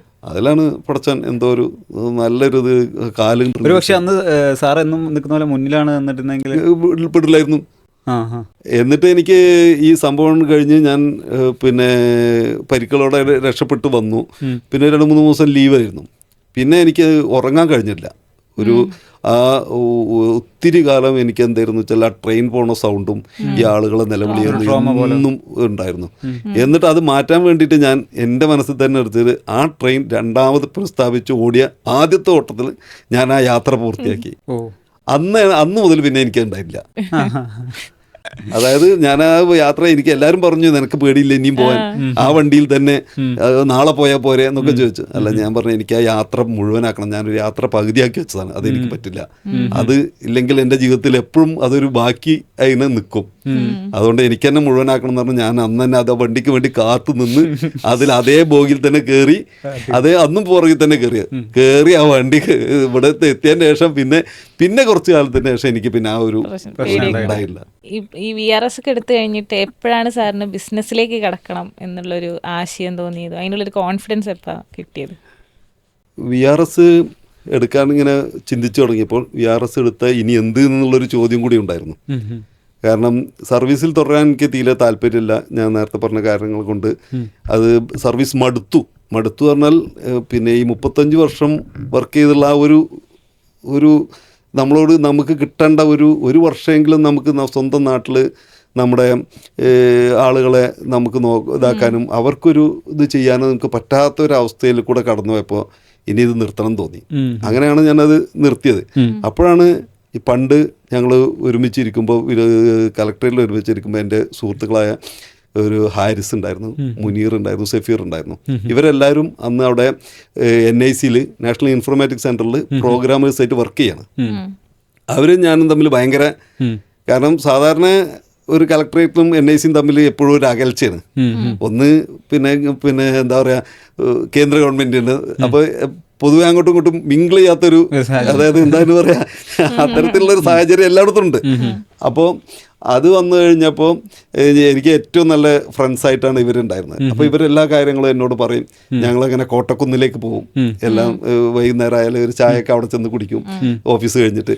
അപ്പോൾ അവിടെ ഇരുന്ന് ഇങ്ങനെ വർക്ക് ചെയ്യുമ്പോഴാണ് ഇവർ എന്നോട് ചോദിക്കും, സാറേ ഇത് കഴിഞ്ഞാൽ ഞങ്ങളിവിടെ ടെമ്പററിയാണ്, ഞങ്ങൾ ഇത് കഴിഞ്ഞാൽ എന്ത് ചെയ്യും എന്ന് ചോദിച്ചപ്പോഴാണ് ഞാൻ പറഞ്ഞു, നിങ്ങൾക്ക് എന്തുകൊണ്ട് നിങ്ങൾ സ്വന്തമായിട്ടൊന്ന് തുടങ്ങിക്കൂടാന്നുള്ള ഒരിത്. അപ്പോൾ അതിനെ പറ്റിയിട്ട് അവരും നല്ലൊരു ആശയമാണല്ലോ, നമുക്ക് പുതിയ പുതിയ ടെക്നോളജികളൊക്കെ നമുക്ക് പഠിക്കാം, നമുക്ക് ഇതാക്കാം, അപ്പോൾ അവർ ഒന്ന് വർക്ക് കിട്ടുമോ എന്നൊക്കെ ആയിരുന്നു. അപ്പോൾ പറഞ്ഞു നിങ്ങൾക്ക് വർക്കൊക്കെ കിട്ടും, നിങ്ങൾ നല്ല എഫിഷ്യൻ്റ് ആയിട്ടുള്ള ഒരു 3 ആളും 3 തരത്തിൽ, ഇപ്പോൾ ഹാരിസ് ആണെങ്കിലും കോഡിങ്ങിലാണെങ്കിലും അതുപോലെ പിന്നെ നല്ലവണ്ണം ഒരു കാര്യത്തെപ്പറ്റി പറഞ്ഞാൽ പെട്ടെന്ന് അത് മനസ്സിലാക്കാനും അതിന് എത്രത്തോളം ഡീപ്പായിട്ട് ചിന്തിക്കാൻ പറ്റുമോ, ഞാനൊന്നും ചിലപ്പോൾ അങ്ങനെ തന്നെ ചിന്തിച്ചു വരില്ല, അതിനൊക്കെ ഒക്കെ വളരെ ഡീപ്പായിട്ട് ആ കാര്യത്തെ പറ്റി പഠിച്ചിട്ട് പറയാൻ കഴിയുള്ള ആളുകളാണ്. അപ്പം പറയും നിങ്ങളെടുത്ത് ഒരുപാട് നല്ല ഗുണങ്ങളുണ്ട്, നല്ല കപ്പാസിറ്റി ഉണ്ട് നിങ്ങൾക്ക്, നിങ്ങൾ എന്തുകൊണ്ടൊരു സ്ഥാപനം തുടങ്ങിക്കൂടാ നിങ്ങൾക്ക് എന്ന് വെച്ചു. അപ്പോൾ അവർ 3 പേരും കൂടിയും ആണ് ഈ സിഗ്ബി തുടങ്ങിയത്. സത്യത്തിൽ എവിടെയായിരുന്നു തുടങ്ങിയത്? അത് മലപ്പുറത്ത്. അവർ 3 പേരും കൂടി പ്ലാനിട്ട് അവര് പിന്നെ അത് 2010 8-9 കാലത്തിലാണ്. സാർ വിആർഎസ് എടുക്കുന്നതിന് മുന്നേ സിഗ്ബി 2008 ഞാൻ 2001. അപ്പൊ ഞാൻ തുടങ്ങിയതല്ല സത്യത്തില്, സിഗ്ബി ഞാൻ തുടങ്ങിയതല്ല. അന്നൊന്നും എനിക്ക് അതിലൊരു റോളും ഇല്ല. ഞാൻ ഇവരോട് ഇത് പറഞ്ഞു, അങ്ങനെ ഒരു പേര് കണ്ടെത്താൻ പറഞ്ഞു. അപ്പൊ ഞാൻ തന്നെ പറഞ്ഞത് എന്തെങ്കിലും ഒരു ഇതിനുമായിട്ടുള്ള ഒരു പേര് കണ്ടെത്തണം. അങ്ങനെയാണ് സിഗ്ബി എന്നുള്ള ഒരു പേരും വന്ന് അത് കിട്ട് കുറച്ചു കാലം അവർ അതിൽ വർക്ക് ചെയ്തപ്പോഴത്തേക്കിന് 2 പേർക്ക് ജോലി കിട്ടിപ്പോയി. പിന്നെ ഹാരിസ് ആണ് ഇത് അതിന്റെ മാനേജിങ് ഇതായിട്ട് നടത്തിയത്. അപ്പൊ ഞാനിങ്ങനെ VRS എടുക്കാന്ന് കേട്ടപ്പോൾ ഹാരിസ് എന്നോട് ചോദിച്ചു, സാറിന് ഈ കമ്പനിയിലേക്ക് തിരിച്ചു വന്നൂടെ എന്നുള്ളത് ഹാരിസ് എന്നോട് ചോദിച്ചു. അപ്പോൾ എന്നാൽ ശരി, ഏതായാലും എനിക്ക് ഏറ്റവും ഇഷ്ടപ്പെട്ട പ്രിയപ്പെട്ട ഒരു മേഖലയാണ്, അപ്പോൾ അതിലേക്ക് വരാമെന്നുള്ളത് കണക്കൂട്ടി. അപ്പോൾ പിന്നെ അതിൽ VRS എടുത്തതിന്റെ ശേഷമാണ് അങ്ങനെ ഒരു ചിന്താഗതി വന്നത്. സിഗ്ബി ശരിക്കും കസ്റ്റമൈസ്ഡ് സോഫ്റ്റ്വെയർസ് അല്ലേ ഇപ്പൊ ചെയ്തുകൊണ്ടിരിക്കുന്നത്? അതെ. എന്തുകൊണ്ടാ അങ്ങനെ? സാറിപ്പം വന്ന ഒരു ജേണിയിലും വളരെ ചെറിയ പ്രശ്നങ്ങൾ സോൾവ് ചെയ്ത് മുന്നോട്ട് വരിക എന്നുള്ളൊരു സോഫ്റ്റ്വെയർ ഡെവലപ്മെന്റിൽ ആ ഒരു സ്റ്റെപ്പാണ് എടുത്തിട്ടുള്ളത്. അത് തന്നെയായിരുന്നോ കസ്റ്റമൈസ്ഡ് സോഫ്റ്റ്വെയർസ് മതി എന്നുള്ളൊരു ഡിസിഷനിലെത്താൻ കാരണം? അതെന്ന് ശരിക്കും അതിൽ, കാരണം എൻ്റെ എക്സ്പീരിയൻസ് മുഴുവൻ ഈ കസ്റ്റമൈസ്ഡ് ചെയ്ത്, കാരണം ഒരിക്കലും നമുക്കറിയാം ഒരു ഓഫീസിലുള്ളത് മറ്റേ ഓഫീസിൽ സ്യൂട്ടാവില്ല. കാരണം അവിടുത്തെ പല കാര്യങ്ങളും അതുപോലെ നമുക്ക് ചെയ്യാൻ കഴിയില്ല. സോഫ്റ്റ്വെയർ പ്രോബ്ലംസ് വ്യത്യാസമായിരിക്കും. ഇപ്പോൾ നമ്മൾ വില്ലേജ് ഓഫീസുകൾ തന്നെ എടുക്കുകയാണെങ്കിൽ നമ്മൾ കാണുന്ന വില്ലേജ് ഓഫീസ് അല്ല പിന്നെ തെക്കോട്ട് പോയത്, അവിടെ വേറെ തരത്തിലാണ് അവിടെ, അതായത് സർവേ നമ്പറൊക്കെ പാറ്റേൺ ചെയ്തിരിക്കുന്നത്. അപ്പോൾ നമുക്ക് ഒരു സോഫ്റ്റ്വെയർ കൊണ്ട് ഇതിനെ മാനേജ് ചെയ്യാന്ന് പറഞ്ഞാൽ വളരെ ഒരു ഹർക്കൂലിയൻ ടാസ്ക് തന്നെയാണ് ശരിക്കും, കസ്റ്റമൈസ് ചെയ്ത. അപ്പോൾ അതിനൊക്കെ ബേസ് ചെയ്ത് നമ്മുടെ ആ ഒരു തോട്ട് മുഴുവൻ അങ്ങനെ ആയിരുന്നു പണ്ടേ. എന്താ ഒരു കസ്റ്റമൈസ്ഡ് ആണ് ഉള്ളത്. പിന്നെ നമ്മൾ കസ്റ്റമൈസ്ഡ് സോഫ്റ്റ്വെയർ ചെയ്യുന്നതിന് എന്താ വെച്ചാൽ ഇപ്പോൾ എല്ലാവർക്കും ഒരു സാധനം ഉപയോഗിക്കാൻ ഇപ്പോൾ ഒരു ചെറിയ ചെറിയ കടകളിലോ അല്ലെങ്കിൽ മറ്റുള്ളവർക്കൊക്കെ ഒരേപോലെ മതിയെങ്കിലും, പക്ഷേ ഒരു നമ്മുടെ ഒരു പ്രൊഫഷണൽ ആയിട്ടില്ലെങ്കിൽ നമുക്ക് ഈ ബിസിനസ് കൂട്ടണം, ഇല്ലെങ്കിൽ നമുക്ക് പലതരത്തിലുള്ള കാഴ്ചപ്പാടുണ്ട് എന്നുള്ള ആളുകൾക്കൊന്നും ഈ കസ്റ്റമൈസ്ഡ് സോഫ്റ്റ്വെയർ പറ്റില്ല. കാരണം എന്താ വെച്ചാൽ അവരിപ്പോൾ ഒരു ERP പഠിച്ചു, പിന്നെ നാളെ വേറൊരു സാധനം പഠിച്ചു, അപ്പോൾ അത് രണ്ടും കൂടി അവർക്ക് ലിങ്ക് ചെയ്യിക്കാൻ പറ്റില്ല. ലിങ്ക് ചെയ്യിക്കണമെങ്കിൽ തന്നെ ഒരുപാട് ബുദ്ധിമുട്ടാണ്. അപ്പോൾ നമ്മളെ സോഫ്റ്റ്വെയർ സംബന്ധിച്ചിടത്തോളം അങ്ങനെയല്ല, നമുക്ക് ഉണ്ടാക്കി കൊടുത്ത ചെറിയൊരു പോർഷൻ ഉണ്ടാക്കി കൊടുത്താലും അവർക്ക് എന്തൊക്കെയാണ് ഭാവിയിൽ വരുന്നത് അതൊക്കെ നമുക്ക് അതിലോട് ആഡ് ചെയ്ത് വരാം. സാർ ഇപ്പം UAE സിഗ്ബി എക്സ്പാൻഡ് ചെയ്തല്ലോ, അത് ശരിക്കും കമ്പനി സിഗ്ബിനെ സംബന്ധിച്ചിടത്തോളം എത്രത്തോളം ബെനിഫിഷ്യലായി എന്ന് ചോദിച്ചാൽ എന്താ? അത് പിന്നെ എന്താണ്, നമ്മൾ ഇങ്ങനെ നോക്കുമ്പോഴാണ് ഗൾഫിൽ ഏറ്റവും കൂടുതൽ, ഇപ്പോൾ UAE നമുക്ക് ഏറ്റവും കൂടുതലുള്ള ഒരു പൊട്ടൻഷ്യൽ ഉള്ള ഒരു സ്ഥലമാണ്. അപ്പോൾ അവിടേക്ക് നമ്മൾ ചെയ്തു കഴിഞ്ഞാൽ നമുക്കും തന്നെ പിന്നെ സിഗ്ബിക്കും അത് നല്ലൊരു മുതൽക്കൂട്ടാവും. കാരണം അവിടെയും ഇത്തരത്തിലുള്ളൊരു സോഫ്റ്റ്വെയറിന് ഞാൻ എൻ്റെ ഒരു പഠിത്തം അവിടെ പഠിച്ചപ്പോൾ, അതായത് അവിടെ നടന്ന് അവിടുത്തെ മാർക്കറ്റുകൾ മനസ്സിലാക്കിയപ്പോൾ എനിക്ക് മനസ്സിലായത് ഒരു പിന്നെ കസ്റ്റമൈസ്ഡ് സോഫ്റ്റ്വെയറിന് അവിടെ വലിയൊരു ഒരു ആഴത്തിലുള്ള ഒരു ഇതുണ്ട്. അപ്പോൾ അതുകൊണ്ടാണ് നമ്മൾ അങ്ങോട്ട് ചെയ്തതും. പിന്നെ നമുക്ക് അവിടുന്ന് അപ്പോൾ തന്നെ നമുക്ക് ഖത്തറിന്നും ക്ലയൻസ് ഉണ്ടായിരുന്നു. അപ്പോൾ ഖത്തറത്തെ ക്ലയൻസും അതുപോലെ ഇപ്പോൾ അവിടുത്തെ ക്ലയൻസും ഒക്കെ ഉണ്ടായപ്പോൾ പിന്നെ അവിടെ സ്വാഭാവികമായിട്ടും നമ്മൾ അവിടെ നിന്ന് തുടങ്ങാമെന്ന് അങ്ങനെയാണ് നമ്മൾ പ്ലാൻ. അപ്പോൾ ഇന്റർനാഷണൽ ലെവലിലുള്ള സർവീസ് ചെയ്ത് കൊടുക്കുന്നുണ്ട്. ഉണ്ട്. അപ്പോൾ മേജറായിട്ട് കോർ സർവീസസ് എന്തൊക്കെയാണ് സിഗ്ബിയുടെ എന്ന് ചോദിച്ചു കഴിഞ്ഞാൽ എന്താണ് പറയുക? സിഗ്ബിയുടെ കോർ ആയിട്ടുള്ളതെന്ന് പറഞ്ഞാൽ നമ്മൾ കസ്റ്റമൈസ്ഡ് പ്രോഡക്ട്സ് തന്നെ. അത് പലതും നമ്മളിപ്പോൾ അക്കൗണ്ട്സ് ആയിക്കോട്ടെ ഇല്ലെങ്കിൽ ERP ആയിക്കോട്ടെ, അത് പലപ്പോഴും നമ്മൾ ഒരു പൊതുവായിട്ടുള്ളത് മേടിക്കുമ്പോൾ അതിലൊന്നും അവർക്ക് ആവശ്യമില്ലാത്ത കുറേ ഫീൽഡുകളും കുറേ കാര്യങ്ങളും ഉണ്ടാവും. അപ്പോൾ അതുകൊണ്ട് എന്താ സംഭവിക്കുക വെച്ചാൽ ഏറ്റവും ലോവർ ലെവലിൽ ഇരിക്കുന്നവർക്ക് അത് ചെയ്യാൻ വളരെ ബുദ്ധിമുട്ടാണ്. അപ്പോൾ അതുകൊണ്ടാണ് പല സോഫ്റ്റ്വെയറുകളും മേടിച്ചാൽ അത് അവർക്ക് ഫ്ലോപ്പായി പോകുന്നത്. അതായത് അവർക്ക് അനുസരിച്ചിട്ടുള്ള, അപ്പോൾ ചില ആളുകൾ അതിനനുസരിച്ചുള്ള ഒരു കാഴ്ചപ്പാടുള്ള ആളുകളായിരിക്കും. ഏത് പിന്നെ ബിസിനസ് നന്നാവണം അല്ലെങ്കിൽ വലിയ തരത്തിൽ ബിസിനസ് പോകണം എന്നുള്ള ആഗ്രഹിക്കുന്നവർ. ആളുകളായിരിക്കും. അപ്പം അങ്ങനത്തെ ആളുകൾക്ക് വേണ്ട ഒരു സപ്പോർട്ട് അതിൽ നിന്ന് കിട്ടില്ല. അപ്പോൾ അങ്ങനത്തെ ആളുകളാണ് നമ്മളെ സമീപിക്കുക. അവരുടെ സ്പീഡ് കുറച്ചുകൂടി 2x ആയി മാറും. 2x ആയി മാറും. പിന്നെ അവർക്ക് ഇതിൽ നിന്ന് കിട്ടണം. ഇപ്പോൾ നമുക്ക് പിന്നെ ഈഗിൾ മെറൈൻ എന്നുള്ള ഒരു കമ്പനി നമുക്ക് അവിടെ ഗൾഫിൽ കിട്ടി. അവർക്ക് അവരുടേതായ കുറെ ആവശ്യങ്ങളുണ്ട്. പക്ഷെ അവർക്ക് ERP മറ്റതൊക്കെ ഉണ്ട്. പക്ഷെ അതല്ല, അവര് വിചാരിച്ചതുപോലെ ഒരു സാധനം ട്യൂൺ ചെയ്ത് കൊടുക്കണം അവർക്ക്. അപ്പൊ അതിനാണ് നമ്മളെ സമീപിച്ചത്. അപ്പൊ നമ്മൾ ഒരു വർക്ക് അവർക്ക് കൊടുത്തപ്പോൾ അവര് തൊട്ട ദിവസം അവർക്ക് വേറൊരു ആവശ്യം വന്നു, അതും നമ്മളെ തന്നെ ഏൽപ്പിച്ച്. വലിയ വലിയ ബിസിനസ്സുകളുടെയും സംരംഭകരുടെയും ഒക്കെ മാനേജ്മെന്റ് പ്രോസസ്സ് കുറച്ചുകൂടി സിമ്പിൾ ആക്കി കൊടുക്കും. അതായത് അവർക്ക് എങ്ങനെ ഇതില്, കാരണം അവർക്കൊന്നും ഈ പിന്നെ ലോവർ ലെവലില് അവർക്കൊരു ഇതുണ്ടാവില്ല. അപ്പൊ നമ്മളെ പ്രത്യേകത എന്താ വെച്ചാൽ നമ്മൾ അത് തന്നെയാണ് ചെയ്യുന്നത്. അതായത് പിന്നെ ഒരു ഇപ്പോൾ ഇൻസ്റ്റിറ്റ്യൂഷൻ ചെന്ന് അവിടെ പോയി ഇരുന്നിട്ടാണ് നമ്മൾ പഠിക്കുന്നത്. അവിടുത്തെ തൂപ്പുകാരനെ ആദ്യം കാണാൻ പറ്റുക അയാളെ കാണും. കാരണം എന്താ വെച്ചാൽ അയാൾക്കും ഇതിലൊരു പങ്കുണ്ടാവും. അപ്പൊ അങ്ങനെ നമ്മൾ, കാരണം അത് എനിക്ക് എന്റെ എക്സ്പീരിയൻസ് കിട്ടിയാണ്. ഒരിക്കലും നമ്മൾ മേളിൽ നിന്നിട്ട് ഒരു സോഫ്റ്റ്വെയർ ഉണ്ടാക്കി കൊടുത്താലേ വർക്കാവില്ല. ഫ്രം ദ ബോട്ടം തന്നെ നമുക്കത് വരണം. അപ്പോൾ ആ ബോട്ടം വരണമെന്നുണ്ടെങ്കിൽ ആദ്യം അത് എൻട്രി ചെയ്യുന്ന ആളെ കൂടെ ചിലപ്പോൾ ഞങ്ങൾ 1, 2, 3 ദിവസം പോയിരിക്കും. നമ്മുടെ വൈസപ്പിൻ്റെ ഒരു പ്രത്യേകത എന്ന് വെച്ചാൽ നമ്മുടെ ഭൂരിഭാഗം ഓഡിയൻസും വരുന്നത് ഒരു ബിസിനസ് ഓൺടർപ്രണേഴ്സ് ആയിട്ടുള്ള ഒരു കമ്മ്യൂണിറ്റിയാണ്. അപ്പം ഇങ്ങനെയുള്ള ആളുകൾ, പോഡ്കാസ്റ്റ് കാണുന്ന ആളുകൾ, ഇങ്ങനത്തെ ചലഞ്ചസ് നേരിടുന്ന ആളുകളൊക്കെ ഷാഹ് സാറിനൊക്കെ നമ്മളൊക്കെ കണക്ട് ചെയ്ത് കഴിഞ്ഞാൽ അതെ, നമുക്ക് എന്ത് സൊല്യൂഷൻ വേണമെങ്കിലും നമുക്ക് ചെയ്ത് കൊടുക്കാം. അപ്പം ഇങ്ങനെ കണക്ട് ചെയ്യുന്ന ക്ലയൻസിന് ശരിക്കും സിഗ്ബി കൊടുക്കുന്ന ഒരു പ്രോമിസ് എന്താണ്? ഞങ്ങളുടെ പ്രോമിസ്, ഞങ്ങളൊരു പിന്നെ കസ്റ്റമർ അല്ല, ഞങ്ങളൊരു ഫ്രണ്ട്ഷിപ്പിലാണ് ഒരു സാധനം ബിൽഡ് ചെയ്യുന്നത്. അതായത് അത് ഞങ്ങൾ ഒരുപാട് ചെയ്തിട്ടുണ്ടെങ്കിലും അതൊക്കെ ഇപ്പോഴും ഒരു ഫ്രണ്ട്ലി ആണ് നമ്മൾ ആ ഒരു ബിസിനസ് പോകുന്നത്. കാരണം എന്താ വെച്ചാൽ അവർക്കൊരു പ്രശ്നം ഉണ്ടാവരുത്. അപ്പം നമുക്ക് ഒരുപാട് കസ്റ്റമേഴ്സിനെ അല്ല ഞങ്ങളെ ലക്ഷ്യം. ഉള്ള കസ്റ്റമേഴ്സ് സാറ്റിസ്ഫൈഡ് ആയിട്ട് നല്ല സർവീസ് കൊടുക്കുക. അവരെപ്പോഴും വിളിപ്പുറത്ത് നമ്മൾ കിട്ടും. അപ്പോൾ എന്തുണ്ടെങ്കിലും നമുക്കത് സോൾവ് ചെയ്ത് കൊടുക്കാൻ പറ്റും. അപ്പം അങ്ങനത്തെ ഒരു സിറ്റുവേഷനിലാണ് നമ്മളിപ്പോൾ നിൽക്കുന്നത്. അതാണ് നമ്മുടെ ഒരു കോർ ആയിട്ടുള്ള ഇതും. സാറിനെ പോലെയുള്ള, അല്ലെങ്കിൽ നവീൻ ബാബു സാറിനെ പോലെയുള്ള ഒരുപാട് എഫിഷ്യൻസ് ആയിട്ടുള്ള ഓഫീസേഴ്സ് കേരള ഗവൺമെൻറ് ഉണ്ടായിട്ടുണ്ട്. ഒപ്റ്റിമിസ്റ്റിക് ആയിട്ട് കാര്യങ്ങൾ ചെയ്യുന്ന, വളരെ കാൽക്കുലേഷൻ ഉള്ള അത്തരം ഓഫീസേഴ്സിൻ്റെ നോളജ് യൂട്ടിലൈസ് ചെയ്തുകൊണ്ട് ഇന്ന് പ്രവർത്തിച്ചു കഴിഞ്ഞാൽ കേരളത്തിൻ്റെ ഫ്യൂച്ചറിന് എന്തെങ്കിലും മാറ്റം ഉണ്ടാക്കാൻ പറ്റുമെന്ന് തോന്നുന്നുണ്ടോ? തീർച്ചയായും.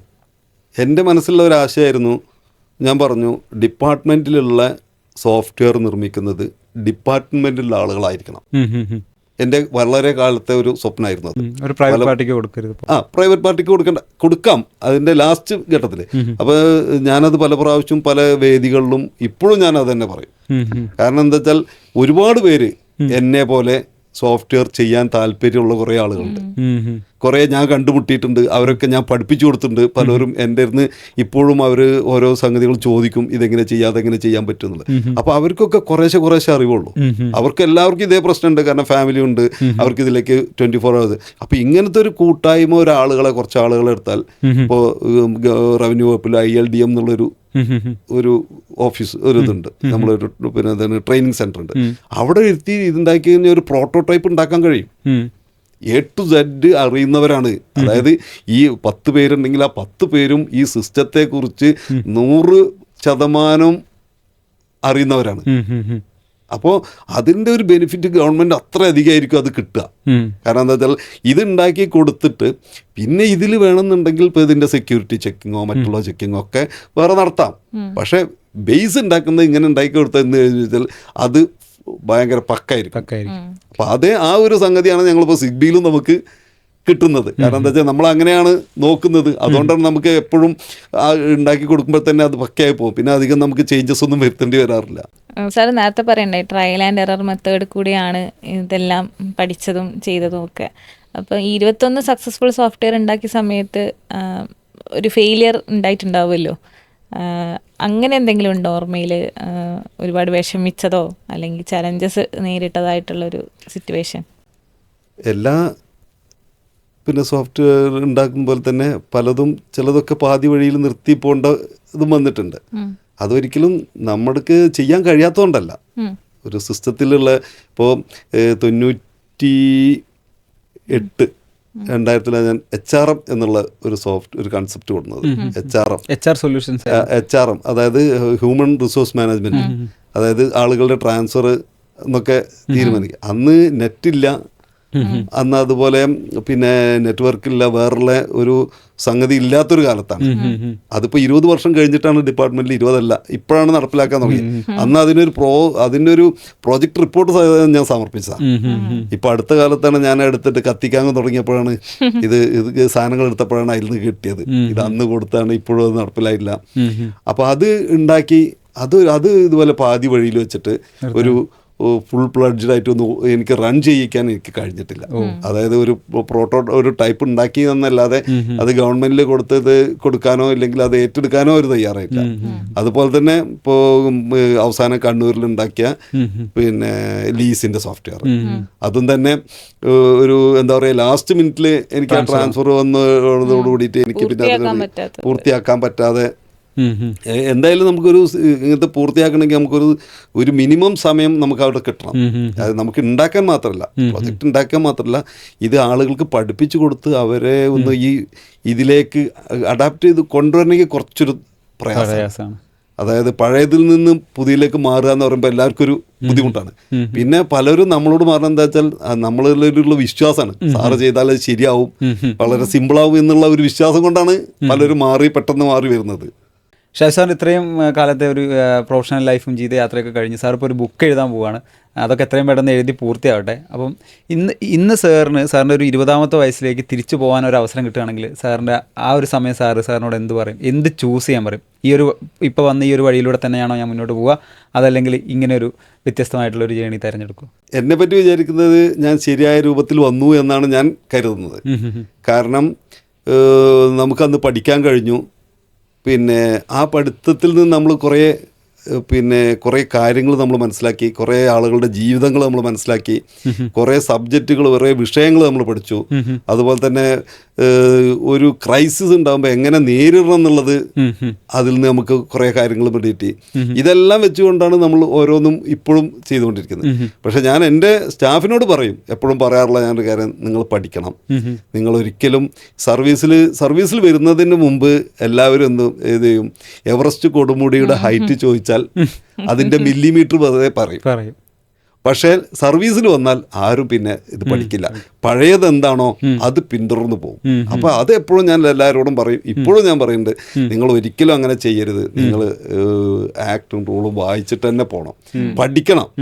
അത് നിങ്ങൾ ഇതിൻ്റെ കൂടെ നിങ്ങൾക്ക് കമ്പ്യൂട്ടറൈസ്ഡ് ആയാലും വേറെ എന്തെങ്കിലും ആയാലും പഠിച്ചാലും നാളെ നിങ്ങൾക്ക് ഇത് കഴിഞ്ഞാലും നിങ്ങൾക്കൊരു ഓപ്പർച്യൂണിറ്റി. ഇപ്പോൾ സാധാരണ ഡിപ്പാർട്ട്മെന്റിൽ അവസാനിപ്പിക്കുന്നവരൊക്കെ ഒരു പ്രശ്നം അതാണ്. കാരണം അവർക്ക് പിറ്റത് കഴിഞ്ഞാൽ അവർ പഠിച്ചത് അവർക്ക് എവിടെയും പ്രയോഗിക്കാൻ പിന്നെ ആവശ്യം ഇല്ല. അവർക്ക് എന്താ ഒന്നും ആ ഒരു സ്റ്റേജ് ഒരു വളരെ ബുദ്ധിമുട്ടുള്ള കേസാണ്. വളരെ കുറച്ച് പേര് മാത്രം അവർക്ക് വേറെ ഫീൽഡുകൾക്ക് തിരഞ്ഞു പോയാലും അതുവരെ അവരെ ആർജിച്ച ഒരു സമ്പത്ത് പിന്നെ അതാർക്കും കൈമാറാനോ കൊടുക്കാനോ പറ്റുന്നില്ല. അതാണ് ശരിക്കും ഇതിലുള്ളൊരു പ്രശ്നം. അത് ശരിക്കും യൂട്ടിലൈസ് ചെയ്യേണ്ടതാണ് ഗവൺമെൻറ് തന്നെ. സാർ അങ്ങനെയാണെങ്കിലും സാർ ഇപ്പോൾ 2 വഴി സാർ തിരഞ്ഞെടുത്തു. അതായത് സാർ ഒരു ഗവൺമെൻറ് ഓഫീസറിൻ്റെ ഒരു ഹൈ പൊസിഷനിൽ എത്തിയിട്ടുള്ള ഒരാളാണ്. നേരെ മറിച്ച് സാർ ഇപ്പോൾ ഒരു ടെക് ഓൺട്രപ്രണറും കൂടിയാണ്. അപ്പോൾ അങ്ങനെ നോക്കുമ്പോൾ അന്ന കാലത്ത് ഞാൻ ഇതിൽ ഏതെങ്കിലും ഒരു വഴി തിരഞ്ഞെടുക്കാമെന്ന് പറയുകയാണെങ്കിൽ സാർ ഇപ്പോൾ ആണെങ്കിൽ ഏത് തിരഞ്ഞെടുക്കും? ഞാൻ ടെക്കിൻ്റെ കാര്യം കാരണം ഏറ്റവും എനിക്ക് ഇഷ്ടപ്പെട്ട ഒരു മേഖലയാണത്. കാരണം അതിലൊരു കാരണം എന്താ വെച്ചാൽ നമ്മൾ ചെയ്ത ഓരോ വർക്കും നമ്മൾ ആ എന്റർപ്രണറെ പിന്നീട് കാണുമ്പോൾ അവർ നമ്മൾക്ക് തരുന്ന ആ ഒരു ഊഷ്മളമായ ഒരു ബന്ധമുണ്ട്. അത് പറഞ്ഞറിയിക്കാൻ പറ്റില്ല അതിൻ്റെ സമയം. കാരണം അവർ നമ്മളെ കാണുമ്പോഴും ഇപ്പോഴും നമ്മൾ സാറേ അത് ശരിയാ ഓടുന്നുണ്ട് കേട്ടോ, അത് നമുക്ക് നല്ല എഫക്റ്റ്, നമുക്കൊന്നും കൂടി അത് വേറെ തരത്തിലൊന്നും കൂടി ഡെവലപ്പ് ചെയ്യണം എന്നൊക്കെ പറയുമ്പോൾ നമുക്ക് വളരെ നമ്മൾക്ക് ഇതുവരെ ചെയ്ത ഒരു പ്രോജക്റ്റ് പോലും പുറത്ത് ഫെയിലായിട്ടില്ല. പുറത്ത് ചെയ്ത ഫെയിലുകളൊന്നും ആകെ എൻ്റെ ജീവിതത്തിൽ ഫെയിലായ 2 പ്രോജക്റ്റ് സർവീസിൽ, അതായത് ഗവൺമെൻറ് അത് ഏറ്റെടുക്കാത്തതുകൊണ്ട് മാത്രം ഫെയിലായി പോയത്. ഗവൺമെന്റ് സർവീസിൽ നിന്ന് ഒരു ടെക് എന്റർപ്രണറായി മാറിയ സമയത്ത് ആ ഒരു ട്രാൻസിഷനിൽ ഒരു ടഫസ്റ്റ് പാർട്ട് എന്തായിരുന്നു? അത് അങ്ങനെ ഒരു ടഫസ്റ്റ് പാർട്ട് എന്ന് പറഞ്ഞാൽ നമുക്ക് മാറുമ്പോഴത്തേന് നമ്മൾ ആ ഒരു തരത്തിൽ അഡോപ്റ്റർ ആയിരുന്നു. പിന്നെ നമുക്കുള്ളത് എങ്ങനെയാണ് ഡിപ്പാർട്ട്മെൻറ്റിൽ എന്താ വെച്ചാൽ ഒരു സിസ്റ്റം ഉണ്ട്, ഒരു ലോ ഉണ്ട്, അത് ഫോളോ ചെയ്ത് പോയാൽ മതി. നേരെ മറിച്ച് നമ്മളൊരു എന്റർപ്രണർ ആകുമ്പോൾ നമുക്ക് അങ്ങനെയല്ല. നമുക്ക് ഒരുപാട് പേരോട് കൂടുതൽ കമ്മിറ്റ്മെൻ്റ് ഉണ്ട്. അത് നമുക്ക് ചെയ്യേണ്ടതായിട്ടുണ്ട്. കാരണം മറ്റത് നമുക്കൊരു റൂൾ ഇല്ലെങ്കിൽ ഇല്ല എന്ന് പറയാൻ പറ്റും. മറ്റത് നമുക്കൊരു റൂള് അങ്ങനെ അല്ലെങ്കിലും നമുക്കത് റൂളല്ല Implement ചെയ്ത് കൊണ്ടുവരും. ഇംപ്ലിമെന്റ് ചെയ്തിട്ട് അതെങ്ങനെ ഇംപ്ലിമെന്റ് ചെയ്ത് വരണം എന്നുള്ളതാണ്. അതൊരു എന്താ പറയുക, നമ്മൾ ഇത്രയും കാലത്തെ എക്സ്പീരിയൻസ് കൊണ്ട് തന്നെ നമുക്ക് അങ്ങനെ ഒരു മാറ്റത്തിൽ നമുക്കൊരു ബുദ്ധിമുട്ട് നേരിട്ടിട്ടില്ല. കേരളത്തിനെ സംബന്ധിച്ച് നോക്കുകയാണെങ്കിൽ ഇപ്പോൾ സാറിൻ്റെ ബിസിനസ് ഭൂരിഭാഗവും യു എയിലാണ് നടന്നുകൊണ്ടിരിക്കുന്നത്. അപ്പോൾ യു എയിലെ ഗവൺമെൻറ് സിസ്റ്റം അതുപോലെ യു എയിലെ ക്ലയൻറ്റിൻ്റെ പ്രതീക്ഷകളൊക്കെ കുറച്ചുകൂടി ഹയർ ലെവലിലാണ്. അപ്പോൾ അതിനെങ്ങനെയാണ് ഇനീഷ്യൽ സമയത്തൊക്കെ ഫേസ് ചെയ്തിട്ടുണ്ടായിരുന്നത്? അവിടുത്തെ ഗവൺമെൻറ് എന്ന് പറഞ്ഞാൽ വളരെ സിമ്പിളാണ്. ഇപ്പോൾ നമ്മളൊരു രജിസ്ട്രേഷന് പോയപ്പോഴും നമുക്ക് യാതൊന്നും അറിയേണ്ടി വന്നില്ല. എല്ലാം ഓൺലൈനായിട്ട് നമുക്ക് ചെയ്തു കൊടുക്കാം. അത് അവർ അഡ്മിറ്റ് ചെയ്യും. അതായത് ഉദാഹരണത്തിൽ ഞാൻ സൈൻ ചെയ്തത് ഞാൻ തന്നെയാണ് എന്നുള്ളത് വേറെ തെളിവൊന്നും വേണ്ട. ഇവിടെ ആണെങ്കിൽ ഞാൻ സൈൻ ചെയ്തത് ഒരു നോട്ടറി അറ്റസ്റ്റ് ചെയ്ത് പിന്നെ അത് വേറെ ആൾ അറ്റസ്റ്റ് ചെയ്ത് കൊടുക്കണ്ടേ. അവിടെ അങ്ങനത്തെ പ്രശ്നമൊന്നുമില്ല. നമ്മൾ സൈൻ ചെയ്ത് നമ്മളെ മെയിലിൽ നിന്ന് അയച്ചു കഴിഞ്ഞാൽ അവർക്കത് കൺഫേംഡ് ആണ്. അപ്പോൾ അവിടെ അത്തരത്തിലുള്ള കാര്യങ്ങൾക്കൊക്കെ വളരെ സിമ്പിളാണ്. അവർ നമ്മളെ കൂടെ നിൽക്കുന്നുണ്ട്. പിന്നെ ക്ലയൻസ് എന്ന് പറഞ്ഞാൽ അവിടെ ഇവിടുത്തെ ക്ലയൻസ് പോലെയല്ല, അവിടെ കൂടുതൽ എക്സ്പെക്റ്റേഷൻ ഉണ്ടാവും അവർക്ക്. പിന്നെ അത് നമ്മൾ ടൈമിൽ ചെയ്തു കൊടുക്കേണ്ടതുണ്ട്. പിന്നെ അവിടെ ഒരു പണത്തിൻ്റെ ഒരു ഇതങ്ങനെയില്ല. ഇവിടെ ആകുമ്പോൾ നമുക്കത് ഏറ്റവും ലോ കോസ്റ്റ് എന്നുള്ള ഒരു കൺസെപ്റ്റ് അവിടെ ഇല്ലാത്തതുകൊണ്ട് തന്നെ നമുക്ക് അവിടെ ചെയ്യാൻ വളരെ സിമ്പിളായിട്ട് അത് ചെയ്യാൻ പറ്റും. പിന്നെ അവിടെ ഇപ്പോൾ നമുക്ക് 2, 3, 4, 5 ക്ലയൻസ് ഇപ്പോൾ നമുക്ക് വലിയ ക്ലയൻസ് ഉണ്ട്. പിന്നെ ഖത്തറിൽ ഒരു ക്ലയൻ്റ് ഉണ്ട്. അപ്പോൾ ആ വർക്കുകൾ നമുക്ക് ചെയ്തുകൊണ്ടിരിക്കുന്ന ഇപ്പോൾ ഒരു പാകിസ്ഥാൻ്റെ ഒരു വർക്ക്, പാകിസ്ഥാൻകാരനാണ്. അപ്പോൾ പുള്ളിക്കാരൻ അത് ചെന്നപ്പോൾ തന്നെ എന്നോട് പറഞ്ഞത് എന്താ വെച്ചാൽ നമ്മൾ ദുഷ്മനൊന്നുമല്ല. വളരെ പുള്ളി എൻ്റെ വീഡിയോ കണ്ടിരുന്നു. ഇതിൽ പുള്ളി എടുത്ത് കണ്ടപ്പോൾ പുള്ളിക്കത് വളരെ അതെന്താണെന്ന് തർജ്ജമ ചെയ്ത് കൊടുക്കാൻ പറഞ്ഞു. അപ്പോൾ ഞാൻ ഇങ്ങനെയൊക്കെയാണ് സംഭവം ഇങ്ങനെ പോകുന്നതെന്ന് പറഞ്ഞപ്പോൾ എന്നോട് പറഞ്ഞു നമ്മൾ തമ്മിൽ ശത്രുതയൊന്നുമില്ല. അപ്പോൾ അവർക്കുള്ള ഒരു ഇതുണ്ട്, അതൊന്നും ഇപ്പോൾ നമ്മൾ ചെയ്തുകൊണ്ടിരിക്കുന്നുണ്ട്. അവർക്ക് 5-6 റെസ്റ്റോറൻ്റ് ഉള്ള ഒരാളാണ്. അപ്പോൾ അത് ചെയ്യുന്നുണ്ട്. അങ്ങനെ ഒരുപാട് ഓറിയൻ എന്ന് പറഞ്ഞ ഒരു കമ്പനിയുണ്ട്. അവർ ഇമ്പോർട്ട് ചെയ്യുന്ന ബിസിനസ്സുള്ള അവരത് ചെയ്തുകൊണ്ടിരിക്കുന്നുണ്ട്. പിന്നെ ഒരു ഓയിൽ കമ്പനിയുടെ അവർ പല രാജ്യങ്ങൾക്ക് ഓയിൽ കൊടുക്കുന്നുണ്ട്. അപ്പോൾ അതും ഇപ്പോൾ അതിൻ്റെ ഫൈനൽ സ്റ്റേജിൽ എത്തിക്കൊണ്ടിരിക്കുകയാണ്. അപ്പോൾ അവർക്ക് ഉള്ളൊരു ഇതാണ് ഇപ്പോൾ അടുത്തതുള്ളത്. ഇതുപോലെ തന്നെ ഇപ്പോൾ കേരളത്തിൽ നമ്മൾ നാഷണൽ ഹൈവേയുടെ വർക്കുകൾ, അതായത് അവരുടെ മോണിറ്ററിങ് സിസ്റ്റം ഗവൺമെൻറ്റിന് വേണ്ടിയിട്ടുള്ളത്, അതുപോലെ നിർമ്മിതി കേന്ദ്ര മലപ്പുറം നിർമ്മിതി കേന്ദ്ര, അതുപോലെ ഇവിടെയുള്ള വയനാട് ദുരന്തത്തിൽ അവിടെ ടൗൺഷിപ്പ് ഉണ്ടാക്കുന്നുണ്ട്. അതിലേക്കുള്ള അങ്ങനെ ഒത്തിരി, അതുപോലെ സ്കൂൾ സംബന്ധമായിട്ടുള്ള ആയുർവേദ കോളേജ് സംബന്ധമായിട്ടുള്ള സോഫ്റ്റ്വെയർസ്, ഇതൊക്കെ നമ്മുടെ കമ്പനി തന്നെ ഉണ്ടാക്കിയിരുന്നത്. ഞാൻ വരുന്നതിന് മുമ്പ് തുടങ്ങി വെച്ചിട്ടുണ്ട്. ഇപ്പോൾ അത് ഏറ്റെടുത്ത് വീണ്ടും നടന്നുകൊണ്ടിരിക്കുന്നുണ്ട്. അതായത് പല ഡിഫറെൻ്റ്, അതായത് നമുക്ക് ഒരേ ടൈപ്പ് ക്ലയൻ്റ് അല്ല ഒരിക്കലും വരുന്നത്. ക്ലയൻറ്റ് ഡിഫറെൻ്റ് ആയിരിക്കും, അവരുടെ ആവശ്യങ്ങളും ഡിഫറെൻ്റ് ആയിരിക്കും. അതുകൊണ്ട് തന്നെ നമുക്ക് ഓരോ പ്രൊജക്റ്റും ഭയങ്കര ഒരു ഹാപ്പിയാണ് ചെയ്യാൻ. നമുക്കൊരു വ്യത്യസ്തമായിട്ടുള്ള നമുക്കൊരു മടുപ്പ് എന്നുള്ള അങ്ങനെയല്ല, നമുക്ക് നന്നായിട്ടത് വീണ്ടും പഠിക്കാനും, അപ്പോൾ വ്യത്യസ്തമായിട്ടുള്ള സംഗതികൾ നമുക്ക് പഠിക്കാൻ കഴിയും ഓരോ ഇതിലെന്താണ് ചെയ്യുന്നത് എന്നുള്ളത്. ഇപ്പം കേരള സർക്കാർ സാറിനൊരു ടെക് അഡ്വൈസറായിട്ട് വിളിക്കുകയാണ്. ഇപ്പം സാറ് എന്തായിരിക്കും സാറിൻ്റെ ഒരു റിയാക്ഷൻ? സാർ അത് ആക്സെപ്റ്റ് ചെയ്യുമോ, റിജക്റ്റ് ചെയ്യുമോ? ഇപ്പോഴത്തെ കണ്ടീഷനിൽ ഞാൻ എന്തായാലും റിജക്റ്റ് ചെയ്യും. കാരണം ഞാൻ മാനസികമായിട്ട് അതിന് ഒരു ശരിയല്ലാത്ത രൂപത്തിലാണ്. കാരണം നമുക്ക് അത്രത്തോളം ഭയങ്കരമായുള്ളൊരു മാനസികമായുള്ളൊരു ഇതാണ് നമുക്ക് ഡിപ്പാർട്ട്മെൻറ്റിൽ നിന്ന് കിട്ടിയത്, നമ്മൾ പോരാൻ ഉള്ളത്. അതുകൊണ്ട് തന്നെ ഇനി അങ്ങനത്തെ ഒരു ഇതിലേക്ക് ഇപ്പോഴത്തെ ചിന്താഗതിയിൽ അങ്ങനെ ഒന്നുമില്ല. ഇനി നാളെ മാറിക്കൂടായില്ല, മാറാം. ഇപ്പം സാർ ഒരുപാട് കഥകൾ, പിന്നെ നമ്മൾ അറിയാത്ത കുറേ ഇൻഫർമേഷൻസ്, സാറിൻ്റെ ലൈഫ് ജേണി തന്നെ ഭയങ്കര ഇൻസ്പിറേഷണലും മോട്ടിവേഷണലുമാണ് യങ് ജനറേഷന്. കാരണം സെൽഫ്ലെസ് ആയിട്ടാണ് ഇത്രയും കാര്യങ്ങൾ സാറ് നമ്മുടെ കേരള ഗവൺമെൻറ്റിന് വേണ്ടി ചെയ്തു കൊടുത്തിരിക്കുന്നത്. അപ്പം ഇവിടെ വന്നതിന് ഒരുപാട് നന്ദി. Thank you for your time. Okay, thank you. Thank you so much.